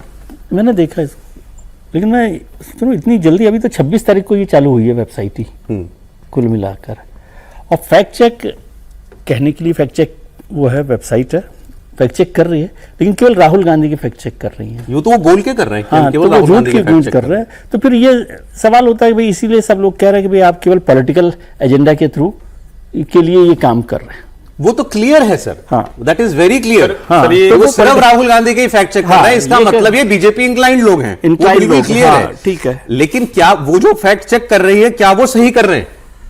अब सवाल ये होना चाहिए। उसमें उन्होंने कहा, मैंने पूरी वेबसाइट देख ली, उसमें उन्होंने कहा कि 70% जो दावे हैं वो उनके झूठे हैं राहुल गांधी के, और 29% भ्रामक है, जितने अभी तक इन्होंने दिखाए। चार ये जो गूंज हुई है केवल गूंज पर ही उन्होंने किया है, जो राहुल गांधी की 4 गूंज हुई है उन प्रोग्राम में जो राहुल गांधी बोलते हैं उसी पर बोला है, और उसमें उन्होंने फैक्ट चेक करने के लिए, मतलब कि कोई कह देगा भी आपने कहा इसलिए थोड़ी है, उन्होंने कहा कि सरकार के जो आंकड़े हैं, राहुल गांधी की जो बात है, उन दोनों को क्रॉस चेक करके उन्होंने रखा है। फॉर एग्जाम्पल अगर कोई एग्जाम्पल दे त्रिपाठी है नहीं, जैसे सबसे बड़ा उदाहरण यही है कि जो उन्होंने कहा ना कि इस हॉल में बैठे हुए बच्चों में से इतने मतलब 30 लोगों को ही सिर्फ दाखिला मिलेगा, तो उन्होंने उसका रेशियो बताया है कि ये बिल्कुल पूरी तरह से गलत है। उन्होंने कहा कि आपको अब सीटें कम मिलती हैं, तो उन्होंने बताया कि 53,000 MBBS की सीटें थी, 1,35,000 हो गए। उन्होंने कहा कि रोजगार कम हो गए, तो जो पीरियोडिक लेबर फोर्स सर्वे आता है PLFS, उसके आंकड़े बता रहे हैं कि रोजगार बहुत बढ़ गया। और ऐसे टोटल अगर कहें तो 4 रैली, 40 क्लेम, 40 में से 29 वो जो कहें कि झूठे और 11 मिसलीडिंग, और बाकायदा उसको उन्होंने एक एक का उदाहरण दिया है कि देहरादून में आपने कितनी बातें बोली, देहरादून में टोटल 13 दावे किए, 13 में से अधिकांश दावे उनके झूठे थे या मिसलीडिंग थे। जो उन्होंने इसके अलावा किया है उसमें 4 किया, 4 में से ज्यादातर थे, ऐसे ही 11 किया। ये बता दीजिए, इनका फैक्ट चेक आपके फैक्ट चेक पर खरा उतरता है? अधिकांश आंकड़े दुरुस्त हैं। राहुल गांधी रेटोरिक बोल रहे थे, ये फैक्ट पर बात कर रहे हैं। और ये कोई IITian लड़की है जो 22-23 साल की लड़की है जिसने ये किया है, और मतलब जैसा अभी तक सोशल मीडिया पर दिख रहा है, चूंकि निजी तौर पर तो उसकी जानकारी मेरे पास नहीं है, लेकिन वेबसाइट बड़ी शानदार बनी। चलें, ठीक है, ठीक है। मैप बनाया है, उस पर आप क्लिक करते हैं तो आपको डिटेल मिलता है, फिर वहां जाइए तो आपको दिखेगा किस सोर्स से है, फिर सोर्स पूरा डिटेल बताता है और बताता है कि राहुल गांधी ने क्या कहा। आप जल्दी से जल्दी 4-5 खबरें बची, उनकी बात कर लेते हैं। बंगाल से कल एक खबर आई, काफी हंगामा हुआ है कल बंगाल में। कोलकाता के कैमेक स्ट्रीट में तृणमूल कांग्रेस के नेता अभिषेक बैनर्जी का दफ्तर है और वहां बहुत हंगामा हुआ। यह हंगामा TMC दफ्तर पर ऊपर ऑल इंडिया तृणमूल कांग्रेस का साइन बोर्ड लगा है, उसको हटाने को लेकर के हुआ। कोलकाता नगर निगम के अधिकारियों और TMC के वर्कर्स के बीच धक्का मुक्की हुई और इस झड़प में TMC के राज्यसभा सदस्य डेरेक ओब्रायन सीढ़ियों से गिर गए। एक्चुअली कोलकाता नगर निगम की टीम और पुलिस TMC दफ्तर के ऊपर वो जो होर्डिंग लगी थी उसको हटाने के लिए आई थी। यहां अभिषेक बनर्जी का ऑफिस है। अभिषेक बनर्जी और TMC के वर्कर्स जो उनके साथ अलाइंड है उन्होंने इसका विरोध किया।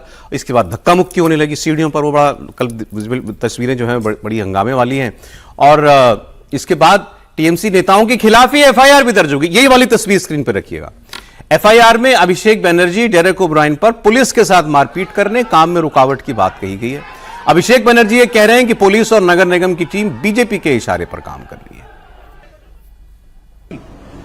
আপনারা জবরদখল করে ঢুকে এখানে যা ইচ্ছা তাই করবেন, বিজেপি উপর থেকে অর্ডার দিয়েছে বলে, দেশে গণতন্ত্র বলে সংবিধান। ये पॉलिटिकल वेंडेटा है। मैं बीजेपी को कहना चाहता हूं कि आप इतने डरे हुए हो, आप कह रहे हो भाई तृणमूल हार गया है, तो तृणमूल अगर हार ही गया है तो इतना डर कैसा कि तृणमूल को तोड़ने का जरूरत पड़े, ऑफिस से बिलबोर्ड उतारने का जरूरत पड़े, तृणमूल के पार्टी के लोगों को फॉल्स केस में इम्प्लीकेट करना पड़े। भाई इतना डर क्यों? तृणमूल के एमपीज को तोड़ के ले जा रहे हो, MLAs को तोड़ के ले जा रहे हो, हाई कोर्ट सुप्रीम कोर्ट तक तो जाएंगे। और लोकतंत्र में शायद बीजेपी के नेताओं को लगता है कि उनका समय चल रहा है, या इसलिए आप सोच रहे होंगे क्यों? क्योंकि अभिषेक बनर्जी का ऑफिस है, तो अभिषेक बनर्जी के दफ्तर पर ऑल इंडिया तृणमूल कांग्रेस क्यों लिखा है? इसलिए हटाने के लिए कहा गया था।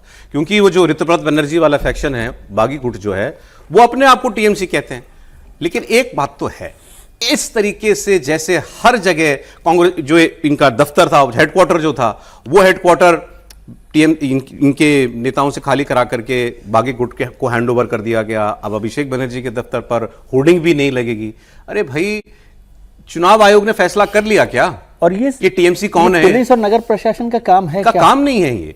दिस इज वेरी क्लियर कि ये सरकार के कहने पर किया जा रहा है सर, जैसे को तैसा कहना पड़ेगा सर।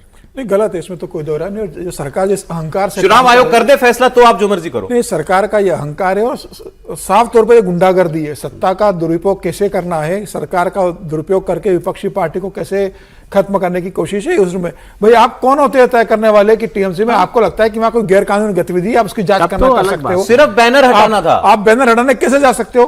क्या चुनाव आयोग ने तय कर लिया कि टीएमसी अभिषेक बनर्जी और ममता बनर्जी की अब नहीं है ये पार्टी, ये ऋतुवत बनर्जी के पास चली गई है? क्या हाईकोर्ट से या सुप्रीम कोर्ट से यह आदेश आया है कि जब तक अब तय नहीं हुआ था कोई भी इसको इस्तेमाल, इस नाम का इस्तेमाल नहीं कर सकता, इसको हमने फ्रीज कर लिया, इस नाम का इस्तेमाल नहीं कर सकता?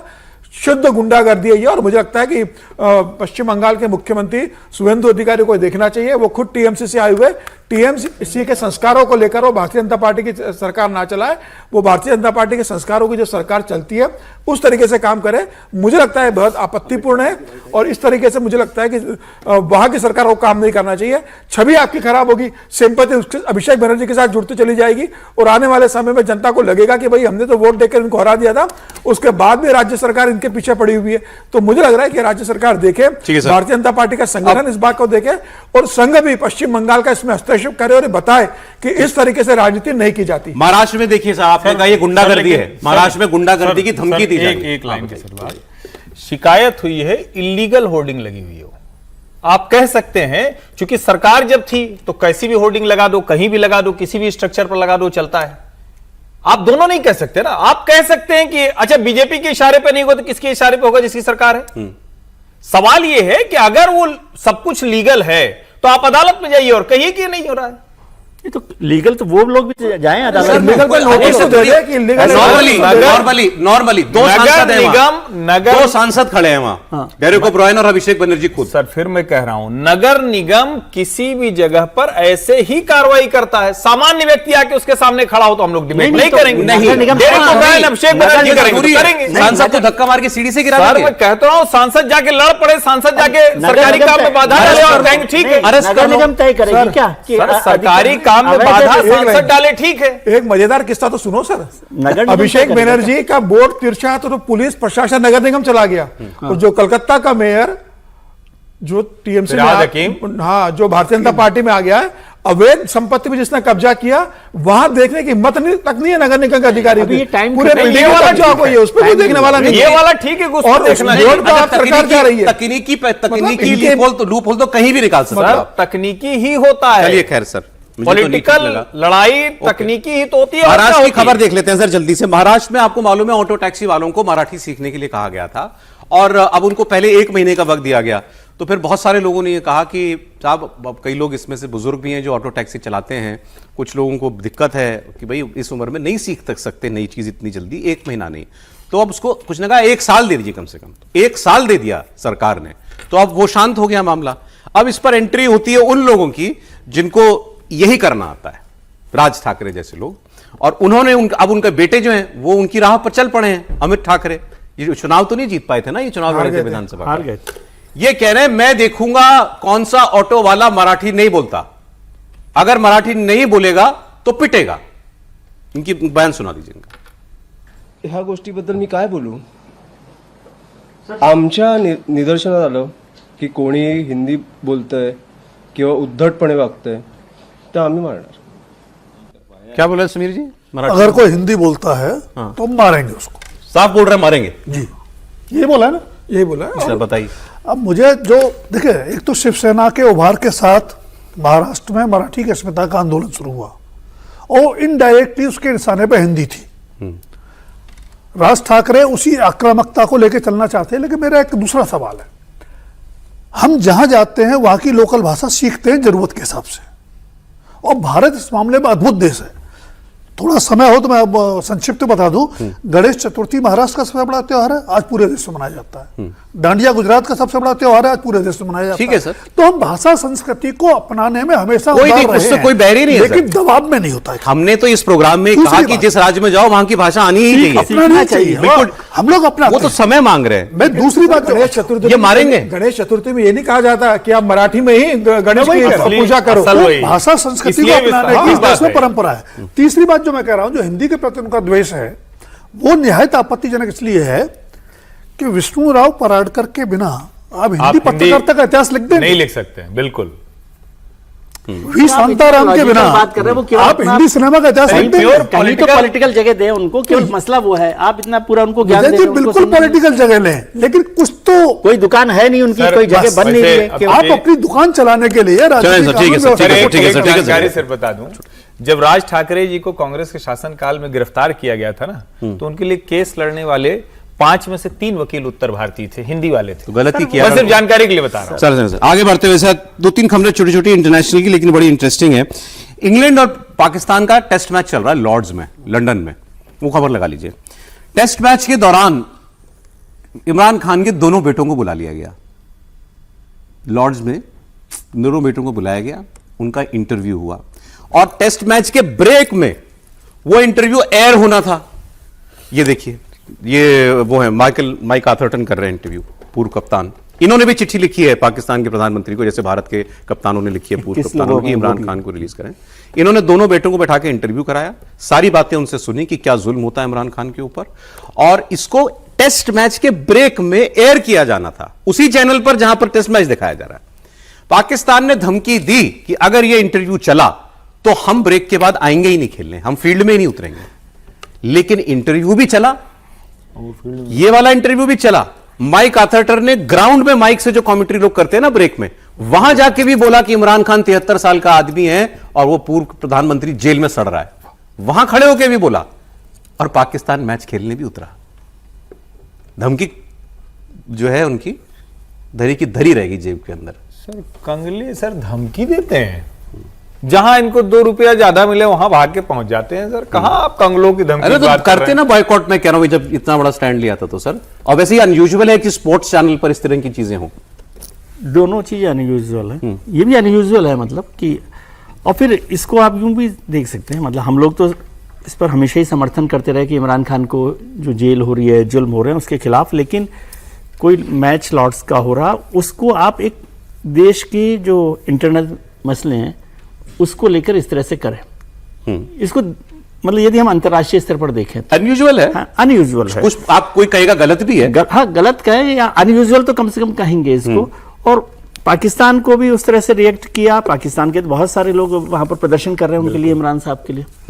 तो दोनों बातें अनयूजुअल है, लेकिन अच्छा इसको मैं बताइए, तो मोहसिन नकवी पीसीबी का चेयरमैन है, तो थोड़ी हिम्मत दिखाता ना, करता विड्रॉ। मोहसिन नकवी क्या हिम्मत दिखाएगा? हमारी ट्रॉफी आज तक चुरा के घूम रहा है भाई, आज तक पता नहीं कहाँ है ट्रॉफी वो। सर वो इसीलिए उन्होंने कहा था, बहुत दिन से वो ट्रॉफी चोर बोले नहीं, इसीलिए उन्होंने कहा था सब लोग बोल ली। लेकिन मजेदार खबर है सर, इतना ही समय था।